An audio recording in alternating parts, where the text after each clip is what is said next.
Hello everyone, welcome to devs Kannada YouTube channel. So ಇವತ್ತು ನಮ್ಮದು day 7. So ಇವತ್ತು day 7 ಆಗಿರೋದ್ರಿಂದ ನಾವು ಹಿಂದಿನ ವಿಡಿಯೋದಲ್ಲಿ ಹೇಳ್ದಂಗೆ ಇವತ್ತು ಲಿನಕ್ಸ್ ಆಪರೇಟಿಂಗ್ ಸಿಸ್ಟಮ್ ಮತ್ತೆ ಬೇಸಿಕ್ಸ್ ಆಫ್ ಶೆಲ್ ಸ್ಕ್ರಿಪ್ಟಿಂಗ್ ನ ಸ್ಟಾರ್ಟ್ ಮಾಡ್ತಾ ಇದ್ದೀವಿ. ಅಂದ್ರೆ ಕಂಪ್ಲೀಟ್ ಆಗಿ ಆಪರೇಟಿಂಗ್ ಸಿಸ್ಟಮ್ ಬಗ್ಗೆ ಫ್ರಮ್ ದ ಸ್ಕ್ರಾಚ್. ಸೊ ನಿಮಗೆ ಆಪರೇಟಿಂಗ್ ಸಿಸ್ಟಮ್ ಅಂದ್ರೆ ಏನು ಅಂತ ನಾಲೆಡ್ಜ್ ಕೂಡ ಇರಲಿಲ್ಲ ಅಂದ್ರೂ ಕೂಡ ಪರವಾಗಿಲ್ಲ. ಸೊ ಇದರಲ್ಲಿ ನಾವು ಸ್ಕ್ರಾಚ್ ಇಂದ ಆಪರೇಟಿಂಗ್ ಸಿಸ್ಟಮ್ ಅಂದ್ರೆ ಏನು, ಇದು ಡೆವಾಪ್ಸ್ ಅಲ್ಲಿ ಹೇಗೆ ವರ್ಕ್ ಆಗುತ್ತೆ, ಸೊ ಶೆಲ್ ಸ್ಕ್ರಿಪ್ಟಿಂಗ್ ಅಂದ್ರೆ ಏನು, ಅದ್ರ ಬೇಸಿಕ್ಸ್ನೆಲ್ಲ ಇವತ್ತಿನ ವಿಡಿಯೋದಲ್ಲಿ ತಿಳ್ಕೊಳ್ಳೋಣ. ಸೊ ಇವತ್ತಿನ ವಿಡಿಯೋ ನಿಮಗೆ ತುಂಬಾ ಇಂಟ್ರೆಸ್ಟಿಂಗ್ ಆಗಿರುತ್ತೆ ಅಂತ ಹೇಳ್ತೀನಿ, ಯಾಕಂದ್ರೆ ನಾವು ಗೆ ಡೀಪ್ ಡೈವ್ ಮಾಡ್ತಾ ಇದೀವಿ ಇವತ್ತಿಂದ. ಸೊ ಇಷ್ಟು ದಿನ ನಾವು ನೋಡ್ಕೊಂಡಿದ್ದು ಬರೀ ಡೆವಾಪ್ಸ್ ಇಂಟ್ರೊಡಕ್ಷನ್ ಮತ್ತೆ ಕ್ಲೌಡ್ ಬಗ್ಗೆ, ಡೆವಾಪ್ಸ್ ಅಲ್ಲಿ ಯಾವ ರೀತಿ ಕ್ಲೌಡ್ ಯೂಸ್ ಆಗುತ್ತೆ ಅನ್ನೋದ್ರ ಬಗ್ಗೆ ತಿಳ್ಕೊಂಡ್ವಿ. ರೈಟ್. ಸೊ ಓಕೆ, ಜಾಸ್ತಿ ಟೈಮ್ ವೇಸ್ಟ್ ಮಾಡಿದೆ ಇವತ್ತಿನ ವಿಡಿಯೋ ನೋಡೋಣ. ಸೊ ಈಗ ಮೊದಲನೇದಾಗಿ ನಮಗೆ ಬರೋದು ಕಾನ್ಸೆಪ್ಟ್ ಏನು ಅಂದ್ರೆ ಓ ಎಸ್. ಸೊ ಆಪರೇಟಿಂಗ್ ಸಿಸ್ಟಮ್ ಅಂದ್ರೆ ಏನು ಅಂತ. ಸೊ ಅಲ್ವಾ. ಸೊ ಈಗ ಆಪರೇಟಿಂಗ್ ಸಿಸ್ಟಮ್ ಅಂದ್ರೆ ಏನು ಅನ್ನೋದು ಮೊದಲನೇ ಕ್ವಶನ್ಸ್. ಸೊ ಈ ಕ್ವಶನ್ಗೆ ನಾವು ಆನ್ಸರ್ ತಿಳ್ಕೊಂಡ್ರೆ ನೆಕ್ಸ್ಟ್ ನಮಗೆ ಲಿನಕ್ಸ್ ಆಪರೇಟಿಂಗ್ ಸಿಸ್ಟಮ್ ಅಂದ್ರೆ ಆಪರೇಟಿಂಗ್ ಸಿಸ್ಟಮ್ ಅನ್ನೋ ಕಾನ್ಸೆಪ್ಟ್ ಫುಲ್ ಈಸಿ ಆಗುತ್ತೆ. ಓಕೆ. ಸೊ ಈಗ ಇದನ್ನ ಒಂದು ಪ್ರಾಕ್ಟಿಕಲ್ ಎಕ್ಸಾಂಪಲ್ ತಗೊಂಡು ನೋಡೋಣ ಯಾವ ರೀತಿ ಆಪರೇಟಿಂಗ್ ಸಿಸ್ಟಮ್ ಅಂದ್ರೆ ಏನು ಅಂತೇಳಿ. ಸೊ ಸಪೋಸ್ ನಾವೀಗ ಒಂದು ಹಾರ್ಡ್ವೇರ್ನ ಬೈ ಮಾಡ್ತಿದ್ದೀವಿ ಅನ್ಕೊಳ್ಳಿ. ಸೊ ಹಾರ್ಡ್ವೇರ್ ಅಂದ್ರೆ ಏನು? ಓಕೆ, ಹಾರ್ಡ್ವೇರ್ ಅಂದ್ರೆ ಏನು ಅಂದ್ರೆ ಲೈಕ್ ನಾವೊಂದು ಸಿಸ್ಟಮ್ನ ತಗೋತಾ ಇದೀವಿ ಅಂತ. ಸೊ ಈ ಸಿಸ್ಟಮ್ ಅಲ್ಲಿ ಏನೇನಿರುತ್ತೆ ಅಂತೇಳಿ ನೋಡೋಣ. ಅಂದ್ರೆ ಮೊದಲನೇದಾಗಿ ಏನಿರುತ್ತೆ, ಸಿ ಪಿ ಯುಸ್ ಇರುತ್ತೆ. ಹಾರ್ಡ್ವೇರ್ ಅಂದ್ರೆ ಸಿ ಪಿ ಯು ಅಲ್ವಾ. ಸೊ ಅದಾದ್ಮೇಲೆ ರ್ಯಾಮ್ ಇರುತ್ತೆ. ಅದಾದ್ಮೇಲೆ ಐಒ ಡಿವೈಸಸ್ ಇರುತ್ತೆ. ಓಕೆ. ಸೊ ಈಗ ನಾವು ಹಾರ್ಡ್ವೇರ್ನ ಏನಕ್ಕೆ ತಗೋಬೇಕು ಅಂದ್ರೆ ಒಂದೇನಾದ್ರು ಒಂದು ನಮ್ಗೆ ಗೋಲ್ ಇರ್ಬೇಕಲ್ವಾ. ಸೊ ಹಾರ್ಡ್ವೇರ್ನ ಸುಮ್ಮನೆ ಈಗ ನಾವು ಲ್ಯಾಪ್ಟಾಪ್ ತಗೊಳ್ಳಲ್ಲ. ಏನ್ ಪರ್ಪಸ್ ಇತ್ತು ತಗೋತೀವಿ. ಸೊ ಸಪೋಸ್ ನಾವು ಹಾರ್ಡ್ವೇರ್ನ ಏನಕ್ಕೆ ತಗೋತೀವಿ ಅಂತ ಹೇಳಂದ್ರೆ ಒಂದು ಎಕ್ಸಾಂಪಲ್ ತಗೊಳ್ಳೋಣ. ಸೊ ಹಾರ್ಡ್ವೇರ್ ಏನೋ ತಗೋತಾ ಇದೀವಿ ಅಂತ ಹೇಳಿದ್ರೆ ಮೊದಲನೇದು ಗೇಮಿಂಗ್ ಪರ್ಪಸ್ಗೆ ಆಗಿರ್ಬೋದು, ಆಯ್ತು. ಅಥವಾ ನಾವು ಕೋಡರ್ ಆಗಿದ್ರೆ ಜಾವಾ ಅಥವಾ ಪೈಥಾನ್ ಕೋಡ್ನ ಡೆಪ್ಲಾಯ್ ಮಾಡೋದಕ್ಕೆ, ಜಾವಾ ಆರ್ ಪೈಥಾನ್. ಇಲ್ಲ ನಾವೆಲ್ಲ ಡೆವಲಪ್ಸ್ ಇಂಜಿನಿಯರ್ಸ್ ಆಗಿರೋದ್ರಿಂದ ಸೊ ನಾವಿಗೆ ಯಾವುದೋ ಒಂದು ಜೆನ್ಕಿನ್ಸ್ ಇನ್ಫ್ರಾಸ್ಟ್ರಕ್ಚರ್ ಕ್ರಿಯೇಟ್ ಮಾಡೋದಕ್ಕೆ. ಸೊ ಈ ತರ ಏನಾದ್ರು ಒಂದು ಪರ್ಪಸ್ಗೆ ನಾವ್ ಏನ್ ಮಾಡ್ತೀವಿ, ಸಾಫ್ಟ್ವೇರ್ನ ರನ್ ಮಾಡೋದಕ್ಕೆ. ಏನಕ್ಕೆ? ಸಾಫ್ಟ್ವೇರ್ನ ರನ್ ಮಾಡೋದಕ್ಕೆ. ಇದೆಲ್ಲ ಸಾಫ್ಟ್ವೇರ್, ರೈಟ್. ಈ ಸಾಫ್ಟ್ವೇರ್ನ ರನ್ ಮಾಡೋದಕ್ಕೆ ನಮಗೆ ಏನ್ ಬೇಕು, ಒಂದು ಹಾರ್ಡ್ವೇರ್ ಬೇಕು. ಸೊ ಓಕೆ, ಈಗ ಹಾರ್ಡ್ವೇರ್ ಅಂಗಡಿ, ಸೊ ನಾವು ಒಂದು ಕಂಪ್ಯೂಟರ್ ಅಂಗಡಿಗೆ ಹೋಗ್ತೀವಿ. ಸೊ ಕಂಪ್ಯೂಟರ್ ಅಥವಾ ಲ್ಯಾಪ್ಟಾಪ್ ಸ್ಟೋರ್ಗೆ ಹೋಗ್ಬಿಟ್ಟು ಒಂದು ಹಾರ್ಡ್ವೇರ್ನ ಬೈ ಮಾಡ್ತೀವಿ. ಸೊ ಹಾರ್ಡ್ವೇರ್ ಅಂದ್ರೆ ಏನು, ಸಿ ಪಿ ಯು, ರ್ಯಾಮ್ ಅಥವಾ ಐಒ ಡಿವೈಸಸ್. ಏನಕ್ಕೆ ತಗೋತಾ ಇದೀವಿ ಅಂದ್ರೆ ಗೇಮ್ ಮಾಡೋದಕ್ಕೆ, ಇಲ್ಲ ಜಾವಾ ಅಥವಾ ಪೈಥಾನ್ ಕೋಡ್ನ ಡೆಪ್ಲಾಯ್ ಮಾಡೋದಕ್ಕೆ, ಜೆನ್ಕಿನ್ಸ್ನ ಮಾಡೋದಕ್ಕೆ. ಸೊ ಈಗ ಡೈರೆಕ್ಟ್ ಆಗಿ ನಾವು ಇದನ್ನ ತಗೊಬಂದ ತಕ್ಷಣ ನಾವು ಗೇಮ್ ಇನ್ಸ್ಟಾಲ್ ಮಾಡ್ಕೊಂಡು ನಾವ್ ಹೇಳ್ದಂಗೆಲ್ಲ ಈ ಇಂಟರ್ಫೇಸ್ ಕೇಳುತ್ತೆ ಅಂದ್ರೆ ಸಾಫ್ಟ್ವೇರ್ ಎಲ್ಲ ಕೇಳುತ್ತಾ? ಇಲ್ಲ ಅಲ್ವಾ. ಸೊ ಇದ್ರ ನಡುವೆ ಒಬ್ಬ ಮೀಡಿಯೇಟರ್ ಬೇಕಲ್ವಾ ಮಾತಾಡೋದಕ್ಕೆ. ಆ ಮೀಡಿಯೇಟರ್ ಯಾರು ಅಂತ ಹೇಳಿದ್ರೆ, ಸೊ ಮೀಡಿಯೇಟರ್ ಯಾರಂದ್ರೆ ಅದೇ operating system.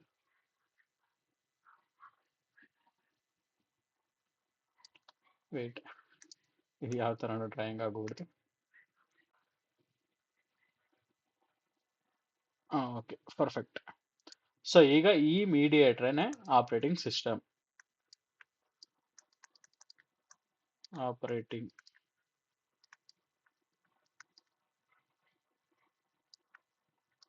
Okay, operating system. ಓಕೆನಾ, ಇದು ಒ ಎಸ್ ಅಂತಾನೆ ಕರ್ಕೋಬಹುದು ಶಾರ್ಟ್ ಆಗಿ.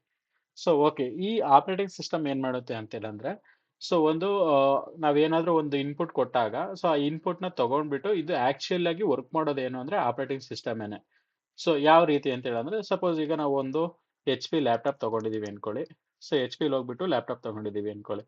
ಸೊ ಲ್ಯಾಪ್ಟಾಪ್ ಅಂದ್ರೆ ಏನು, ಲ್ಯಾಪ್ಟಾಪ್ ಅಲ್ಲಿ ಸೊ ಲ್ಯಾಪ್ಟಾಪ್ ಅಂದ್ರೆ ಸಿ ಪಿ ಯು ಬಂದಿರುತ್ತೆ ಅಥವಾ ರ್ಯಾಮ್ ಬಂದಿರುತ್ತೆ, ಆಮೇಲೆ ಅದ್ರ ಜೊತೆಗೆ ಏನೋ ಐವರ್ ಡಿವೈಸಸ್ ಬಂದಿರುತ್ತೆ. ಸೊ ಓಕೆ, ಇದ್ರ ಟಾಪ್ ಆಫ್ ದಟ್ ನಾವೇನೋ ಒಂದು ಆಪ್ ನ ಇನ್ಸ್ಟಾಲ್ ಮಾಡ್ಕೋಬೇಕು. ಇದ್ರ ಜೊತೆಗೆ ನಮಗೆ ವಿಂಡೋಸ್ ಆಪರೇಟಿಂಗ್ ಸಿಸ್ಟಮ್ ಬಂದಿರುತ್ತೆ. ಓಕೆ, ವಿಂಡೋಸ್ ವಿಂಡೋಸ್ ಓ ಎಸ್ ಇದ್ರ ಜೊತೆನೆ ಬಂದಿರುತ್ತೆ. ಸೊ ವಿಂಡೋಸ್ ಆಪರೇಟಿಂಗ್ ಜೊತೆ ಬಂದಾಗ ಸೊ ನಾವು ಇದರಲ್ಲಿ ಒಂದು ಆಪ್ ನ ಇನ್ಸ್ಟಾಲ್ ಮಾಡ್ಕೋತೀವಿ. ಆಪ್. ಸೊ ಈ ಆಪ್ ನ ನಾವು ಹೆಂಗೆ ಆಕ್ಸೆಸ್ ಮಾಡ್ತೀವಿ ಅಂದ್ರೆ ಇಲ್ಲಿ ಯೂಸರ್ ಇರ್ತಾರೆ. ಸೊ ಯೂಸರ್ ಏನ್ ಮಾಡ್ತಾನೆ, ರಿಕ್ವೆಸ್ಟ್ ನ ಕಳಿಸ್ತಾನೆ ಆಪ್ಗೆ. ಸೊ ಓಕೆ, ನಾನು ಈ ತರ ಗೇಮ್ ಯಾವ್ದೋ ಒಂದು ಪಬ್ಜಿ ಗೇಮ್ ನ ಓಪನ್ ಮಾಡ್ಬೇಕು ಅಂತ. ಸೊ ಅವಾಗ ಏನಾಗುತ್ತೆ, ಈ ರಿಕ್ವೆಸ್ಟ್ ಬಂದಿದ್ದಿಲ್ಲಿ ವಿಂಡೋಸ್ ಆಪರೇಟಿಂಗ್ ಸಿಸ್ಟಮ್ ಅಲ್ಲಿ ಆಕ್ಚುಯಲ್ ಆಗಿ ಈ ಆಪರೇಟಿಂಗ್ ಸಿಸ್ಟಮ್ ಇದ್ರಲ್ಲಿ ಹೋಗ್ಬಿಟ್ಟು ಎಲ್ಲ ಸರ್ಚ್ ಮಾಡಿ ಪ್ರೊಸೆಸ್ ಮಾಡಿ ನಮಗೆ ಕೊಡುವಂಥದ್ದು. ಸೊ ಇದನ್ನ ನಾವೇನಂತ ಕರಿತೀವಿ, ಆರ್ಟ್ ಆಫ್ ದ ಹಾರ್ಡ್ವೇರ್. ಅಂದ್ರೆ ಈ ಕಂಪ್ಯೂಟರ್ ಸಾಫ್ಟ್ವೇರ್ ಅಲ್ಲಿ ಏನು ಎಲ್ಲ ನಾವೆಲ್ಲ ತಿಳ್ಕೊತೀವಲ್ಲ ಅದರಲ್ಲಿ ಆರ್ಟ್ ಅಂತಾನೆ ಕರಿಬಹುದು ಇದನ್ನ, ಅದನ್ನ ಆಪರೇಟಿಂಗ್ ಸಿಸ್ಟಮ್ ನ. ಸೊ ಆಪರೇಟಿಂಗ್ ಸಿಸ್ಟಮ್ ತುಂಬಾನೇ ಇಂಪಾರ್ಟೆಂಟ್ ಆಗುತ್ತೆ, ಯಾಕೆಂದ್ರೆ ಇದು ಹಿಂಗೇನೆ. ಸೊ ಯೂಸರ್ ಗೆ ರಿಕ್ವೆಸ್ಟ್ ಕಳಿಸ್ತಾನೆ, ಅದು ಓ ಎಸ್ ಗೆ ಹೋಗ್ಬಿಟ್ಟು ಓ ಎಸ್ ಇಂದ ನಮ್ಮ ರಿಕ್ವೆಸ್ಟ್ ನ ಆಕ್ಚುಯಲ್ ಆಗಿ ವರ್ಕ್ ಆಗುತ್ತೆ. ಸೊ ಅದಾದ್ಮೇಲೆ ಒನ್ಸ್ ಇದೆಲ್ಲ ರನ್ ಆದ್ಮೇಲೆ ನಮಗೆ ಥ್ರೂ ದ ಆ್ಯಪ್ ನಮಗೆ ರಿಕ್ವೆಸ್ಟ್ ವಾಪಸ್ ಬರುತ್ತೆ. ಸೊ ನಮಗೆ ರೆಸ್ಪಾನ್ಸ್ ಬರುತ್ತೆ, ನಾವು ರಿಕ್ವೆಸ್ಟ್ ಕಳಿಸಿದ್ವಿ. ಸೊ ಇಲ್ಲಿ ನಾವೇನ್ ಮಾಡಿದ್ವಿ, ರಿಕ್ವೆಸ್ಟ್ ನ ಕಳಿಸ್ತೀವಿ, ಇದು ನಮಗೆ ರೆಸ್ಪಾನ್ಸ್ ಬಂತು. ಓಕೆ, ಸೊ ಇವಾಗ ನಿಮಗೆ ಕಾನ್ಸೆಪ್ಟ್ ಅರ್ಥ ಆಯ್ತು ಅನ್ಕೊಂತೀನಿ, ಯಾವ ರೀತಿ ಆಪರೇಟಿಂಗ್ ಸಿಸ್ಟಮ್ ವರ್ಕ್ ಆಗುತ್ತೆ ಅಂತ. ಸೊ ಆ ಆಪರೇಟಿಂಗ್ ಸಿಸ್ಟಮ್ ಅಂದ್ರೆ ಹಾರ್ಡ್ವೇರ್ ಮತ್ತೆ ಸಾಫ್ಟ್ವೇರ್ ನಡುವಿನ ಒಂದು ಮೀಡಿಯೇಟರ್ ಅಂತ ನೆನ್ಪಿಟ್ಕೊಳ್ಳಿ. ಲೈಕ್ ಇದೇನು ಅಂದ್ರೆ ಒಂಥರ art of the complete system ಅಂತಾನೆ ಕರಿಬಹುದು. ಇದ್ರದ್ದು ಒಂದು ಈಗ ಇದೆಲ್ಲ ತಿಳ್ಕೊಂಡಲ್ಲ. ಸೊ ಈಗ ನಾವೇನು ಫಸ್ಟ್ ನಾವು ಸ್ಟಾರ್ಟ್ ಮಾಡಿದಾಗ ಏನ್ ಅನ್ಕೊಂಡ್ವಿ, Linux operating system. So Linux system ಯಾಕೆ ಬೇಕು ಅಂದ್ರೆ, ಲಿನಕ್ಸ್ ಆಪರೇಟಿಂಗ್ ಸಿಸ್ಟಮ್ ಯಾಕೆ ಬೇಕು, there are multiple operating system right. So ಈಗ ಯಾವ ರೀತಿ ಆಪರೇಟಿಂಗ್ ಸಿಸ್ಟಮ್ ಇದಾವೆ ಅಂದ್ರೆ, ವಿಂಡೋಸ್ ಆಪರೇಟಿಂಗ್ ಸಿಸ್ಟಮ್ ಇದಾವೆ, ಸೊ ಆಮೇಲೆ ಲಿನಕ್ಸ್ ಇದೆ, ಅದ್ರ ಜೊತೆ ಮತ್ತೆ ಮ್ಯಾಕ್ ಓ ಎಸ್ ಬರುತ್ತೆ. ಸೊ ಈ ತರ ಎಲ್ಲ ಡಿಫ್ರೆಂಟ್ ಆಗಿರೋಂಥ ಆಪರೇಟಿಂಗ್ ಸಿಸ್ಟಮ್ ಇರುವಾಗ ಇವೆಲ್ಲ ಆಪರೇಟಿಂಗ್ ಸಿಸ್ಟಮ್ಸ್. ಸೊ ಈ ರೀತಿ ಡಿಫ್ರೆಂಟ್ ಆಗಿರೋ ಆಪರೇಟಿಂಗ್ ಸಿಸ್ಟಮ್ ಇರುವಾಗ ವೈ ಲಿನಕ್ಸ್ ಅಲ್ವಾ? ನಾನು ಮೊದಲನೇ ಕ್ಲಾಸಲ್ಲಿ ಹೇಳಿದೆ, ನಾವೇನಾದ್ರು ಒಂದು ಕಲಿತಿದೀವಿ ಅಂದ್ರೆ ಏನು ಕಲಿತಾ ಇದೀವಿ ಅಂತ ತಿಳ್ಕೊಬೇಕು, ಅದೇ ಯಾಕೆ ಅಂತೇಳಿ. ಓಕೆ, ಈಗ ಲಿನಕ್ಸ್ ಯಾಕೆ ಅಂತ ನೋಡೋಣ. ಸೊ ಈಗ ವಿಂಡೋಸ್ ಆಪರೇಟಿಂಗ್ ಸಿಸ್ಟಮ್ ಇದೆ, ಲಿನಕ್ಸ್ ಆಪರೇಟಿಂಗ್ ಸಿಸ್ಟಮ್ ಇದೆ, ಮ್ಯಾಕ್ ಓ ಎಸ್ ಇದೆ ಆಪಲ್ ಅವ್ರದ್ದು. ಸೊ ಯಾಕಪ್ಪ ನಾವು ಲಿನಕ್ಸ್ ನ ಯೂಸ್ ಮಾಡ್ಬೋದು, ವಿಂಡೋಸ್ ನ ಯೂಸ್ ಮಾಡ್ಬೋದಲ್ವಾ ಅನ್ನೋದು ಕ್ವಶನ್ಸ್ ಅಲ್ವಾ? ಸೊ ಯಾಕಂದ್ರೆ ಈಗ ನಾವು ಲ್ಯಾಪ್ಟಾಪ್ ನ ತಗೋದಿದ್ದೀವಿ ಅಂದ್ರೆ, ಲೈಕ್ ನಾವು ಎಸ್ ಎಸ್ ವಿವೋ ಬುಕ್ ತಗೊಂಡಿದೀವಿ ಅಂದ್ರೆ, ಎಸ್ ಎಸ್ ವಿವೋ ಬುಕ್ ಇದೆ ಅಂದ್ರೆ ನಮ್ಮ ಹತ್ರ. So Asus Vivo book ಅಲ್ಲಿ ಯಾವ್ದಿದೆ, ವಿಂಡೋಸ್ ಇದೆ. ಸೊ ಅದಾದ್ಮೇಲೆ ಮ್ಯಾಕ್ ಬುಕ್ ಅಲ್ಲಿ ಬಂದ್ರೆ ಮ್ಯಾಕ್ ಓ ಎಸ್ ಇದೆ. ಈ ತರ ಇರುವಾಗ ವೈ ಲಿನಕ್ಸ್ ಅಲ್ವಾ? ಸೊ ನೀವೊಂದು ಯಾವುದೇ ಕಂಪ್ನಿಗೆ ನೀವು ಜಾಯ್ನ್ ಆಗಿದ್ದೀರಾ ಅಂದ್ರೂ ಕೂಡ ಆ ಕಂಪ್ನಿಲಿ ಮೋಸ್ಟ್ ಆಗಿ ಯೂಸ್ ಮಾಡುವಂಥದ್ದು ಲಿನಕ್ಸ್ ಅನೇ, ಲಿನಕ್ಸ್ ಆಪರೇಟಿಂಗ್ ಸಿಸ್ಟಮ್. ಸೊ ಎಲ್ಲಾ ಕಡೆ ನಾವು ಈ ವರ್ಡ್ ನ ಕೇಳ್ತಾನೆ ಇದೀವಿ, ಲಿನಕ್ಸ್ ಲಿನಕ್ಸ್ ಲಿನಕ್ಸ್ ಲಿನಕ್ಸ್ ಅಂತ. ವೈ ಇದೇ ಯಾಕೆ ಬೇಕು ಅನ್ನೋದು ಕಾನ್ಸೆಪ್ಟ್ ಅಲ್ವಾ? ಸೊ ಈಗ ನೋಡೋಣ ಯಾಕೆ ಲಿನಕ್ಸ್ ಬೇಕು ಅಂತ. ಸೊ ಈಗ ಮೊದಲನೇದಾಗಿ ಯಾಕೆ ಲಿನಕ್ಸ್ ಬೇಕು ಅಂತ ಹೇಳಂದ್ರೆ, ಈ ಲಿನಕ್ಸ್ ಅನ್ನೋ ಒಂದು ಆಪರೇಟಿಂಗ್ ಸಿಸ್ಟಮ್ ಏನಿದೆಯಲ್ಲ, ಸೊ ಅದು ಬಂದ್ಬಿಟ್ಟು ಫ್ರೀ. ಏನ್ ಫ್ರೀ? ಈ ಲಿನಕ್ಸ್ ನಾವೇನಾದ್ರೂ ಅಮೌಂಟ್ ಕೊಟ್ಟು ಪರ್ಚೇಸ್ ಮಾಡ್ಬೇಕಾ? ಇಲ್ಲ. ಸೊ ಅದು ಇದ್ರದ್ದು ಒಂದು ಬೆನಿಫಿಟ್ ಆಗಿದೆ. ಏನು ಅಂದ್ರೆ ಲಿನಕ್ಸ್ ಫ್ರೀ ಆಗಿ ನಮಗೆ ಸಿಗುತ್ತೆ. ಸೊ ಮೊದಲನೇ ಪಾಯಿಂಟ್ ಆಯ್ತು. ಇನ್ನೊಂದು ನೆಕ್ಸ್ಟ್ ಪಾಯಿಂಟ್ ಏನು? ಸೊ ಲಿನಕ್ಸ್ ಬಂದ್ಬಿಟ್ಟು ಓಪನ್ ಸೋರ್ಸ್ ಆಗಿದೆ. ಸೊ ಓಪನ್ ಸೋರ್ಸ್ ಅಂದ್ರೆ ಯಾರು ಬೇಕಾದ್ರೂ ಇನ್ಸ್ಟಾಲ್ ಮಾಡ್ಕೋಬಹುದು ಈ ಆಪರೇಟಿಂಗ್ ಸಿಸ್ಟಮ್ ಲಿನಕ್ಸ್ ನ. ಸೊ ಅದಾದ್ಮೇಲೆ ನೆಕ್ಸ್ಟ್ ಇನ್ನೊಂದು ಏನು ಅಂತ ಹೇಳಿ ಬಂದ್ರೆ, ಅದು ನೆಕ್ಸ್ಟ್ ಬಂದ್ಬಿಟ್ಟು ನೆಕ್ಸ್ಟ್ ಏನು ಒಂದು ಫ್ಯೂಚರ್ ಇದೆ ಅಂತ ಹೇಳಿದ್ರೆ ಲಿನಕ್ಸ್, ಅದು ಬಂದ್ಬಿಟ್ಟು ಸೆಕ್ಯೂರ್ ಆಗಿದೆ. wait ಮೈ ಬ್ಯಾಡ್. ಓಕೆ, ಸೆಕ್ಯೂರ್ ಆಗಿದೆ. ಸೊ ಸೆಕ್ಯೂರ್ ಆಗಿದೆ. ಸೊ ಇನ್ನೊಂದೇನಪ್ಪಾ ಅಂದ್ರೆ ಡಿಸ್ಟ್ರಿಬ್ಯೂಷನ್ಸ್ ಇದೆ, ಇದ್ರದ್ದು ಡಿಸ್ಟ್ರಿಬ್ಯೂಷನ್ಸ್ ಇದೆ. ಡೋಂಟ್ ವರಿ, ಇದೆಲ್ಲ ಏನು ಅಂತ ಹೇಳ್ತೀನಿ. Let me finish this. Okay, next ಇನ್ನೊಂದು ಬಂದ್ಬಿಟ್ಟು ಫಾಸ್ಟ್. ಓಕೆ, ಸೊ ಏನೀಗ ಒಂದೊಂದೇ ತಿಳ್ಕೊಳ್ಳೋಣ. ಸೊ ಲಿನಕ್ಸ್ ಅನ್ನೋದು ಯಾವುದೇ ನಾವು ದುಡ್ಡು ಕೊಟ್ಟು ತಗೋಬೇಕಾಗಿಲ್ಲ, ಅದು ಫ್ರೀಯಾಗಿ ಸಿಗ್ತಾ ಇದೆ. ಸೊ ಫ್ರೀಯಾಗಿ ಸಿಗ್ತಾ ಇದೆ ಅಲ್ವಾ? ಸೊ ಫ್ರೀ ಅಂದಮೇಲೆ ಬೆಸ್ಟ್ ಅಲ್ವಾ? ಸೊ ಇದು ನೀನು ಬೇರೆದು ಕಂಪೇರ್ ಮಾಡ್ಕೊಂಡ್ರೆ, ಈಗ ಮೈಕ್ರೋಸಾಫ್ಟ್ ಅವ್ರದ್ದು ವಿಂಡೋಸ್ ಅಲ್ವಾ? ಸೊ ಅದಕ್ಕೆ ನಾವೇನಾದ್ರೂ ಅಮೌಂಟ್ ಕೊಡಬೇಕು ಅಂದಾಗ ಲಿನಕ್ಸ್ ಏನಕ್ಕೆ ಬೆಸ್ಟ್ ಅಂದ್ರೆ, ಲಿನಕ್ಸ್ ಫ್ರೀಯಾಗಿ ಸಿಗ್ತಿದೆ. ಸೊ ಫ್ರೀಯಾಗಿ ಸಿಗ್ತಿದೆ, ಆಮೇಲೆ ಓಪನ್ ಸೋರ್ಸ್ ಯಾರು ಬೇಕಾದ್ರೂ ಡೌನ್ಲೋಡ್ ಮಾಡ್ಕೋಬಹುದು, ಇದಕ್ಕೇನು ಲೈಸೆನ್ಸ್ ಬೇಕಾಗಿಲ್ಲ. ಅದಾದ್ಮೇಲೆ ಸೆಕ್ಯೂರ್. ಸೊ ಫ್ರೀಯಾಗಿ ಸಿಗ್ತಿದೆ ಅಂದ್ ಮಾಡ್ಲಿಕ್ಕೆ ಅದು ಸೆಕ್ಯೂರಿಟಿ ಇಲ್ಲ ಅಂತ ಏನಿಲ್ಲ. ಸೊ ಲೈಕ್ ನೀವು ವಿಂಡೋಸ್ ಆಪರೇಟಿಂಗ್ ಸಿಸ್ಟಮ್ ಅಂದ್ರೆ, ನಾವೀಗ ನಾನೇ ಒಂದು ಎಸ್ ಎಸ್ ವಿವೋ ಬುಕ್ ತಗೊಂಡಿದ್ದೀನಿ ಅಂದ್ರೆ, ಸೊ ಅದ್ರಲ್ಲಿ ನಮಗೆ ವಿಂಡೋಸ್ ಆಪರೇಟಿಂಗ್ ಸಿಸ್ಟಮ್ ಬಂದಿರುತ್ತೆ. ಸೊ ನಾವು ಈ ವಿಂಡೋಸ್ ಆಪರೇಟಿಂಗ್ ಸಿಸ್ಟಮ್ ನ ಸೆಕ್ಯೂರ್ ಮಾಡ್ಕೊಳ್ಳೋದಕ್ಕೆ ಇದಕ್ಕೆ ಆಂಟಿ ವೈರಸ್ ನೆಲ್ಲ ಇನ್ಸ್ಟಾಲ್ ಮಾಡ್ಕೋತೀವಲ್ವಾ?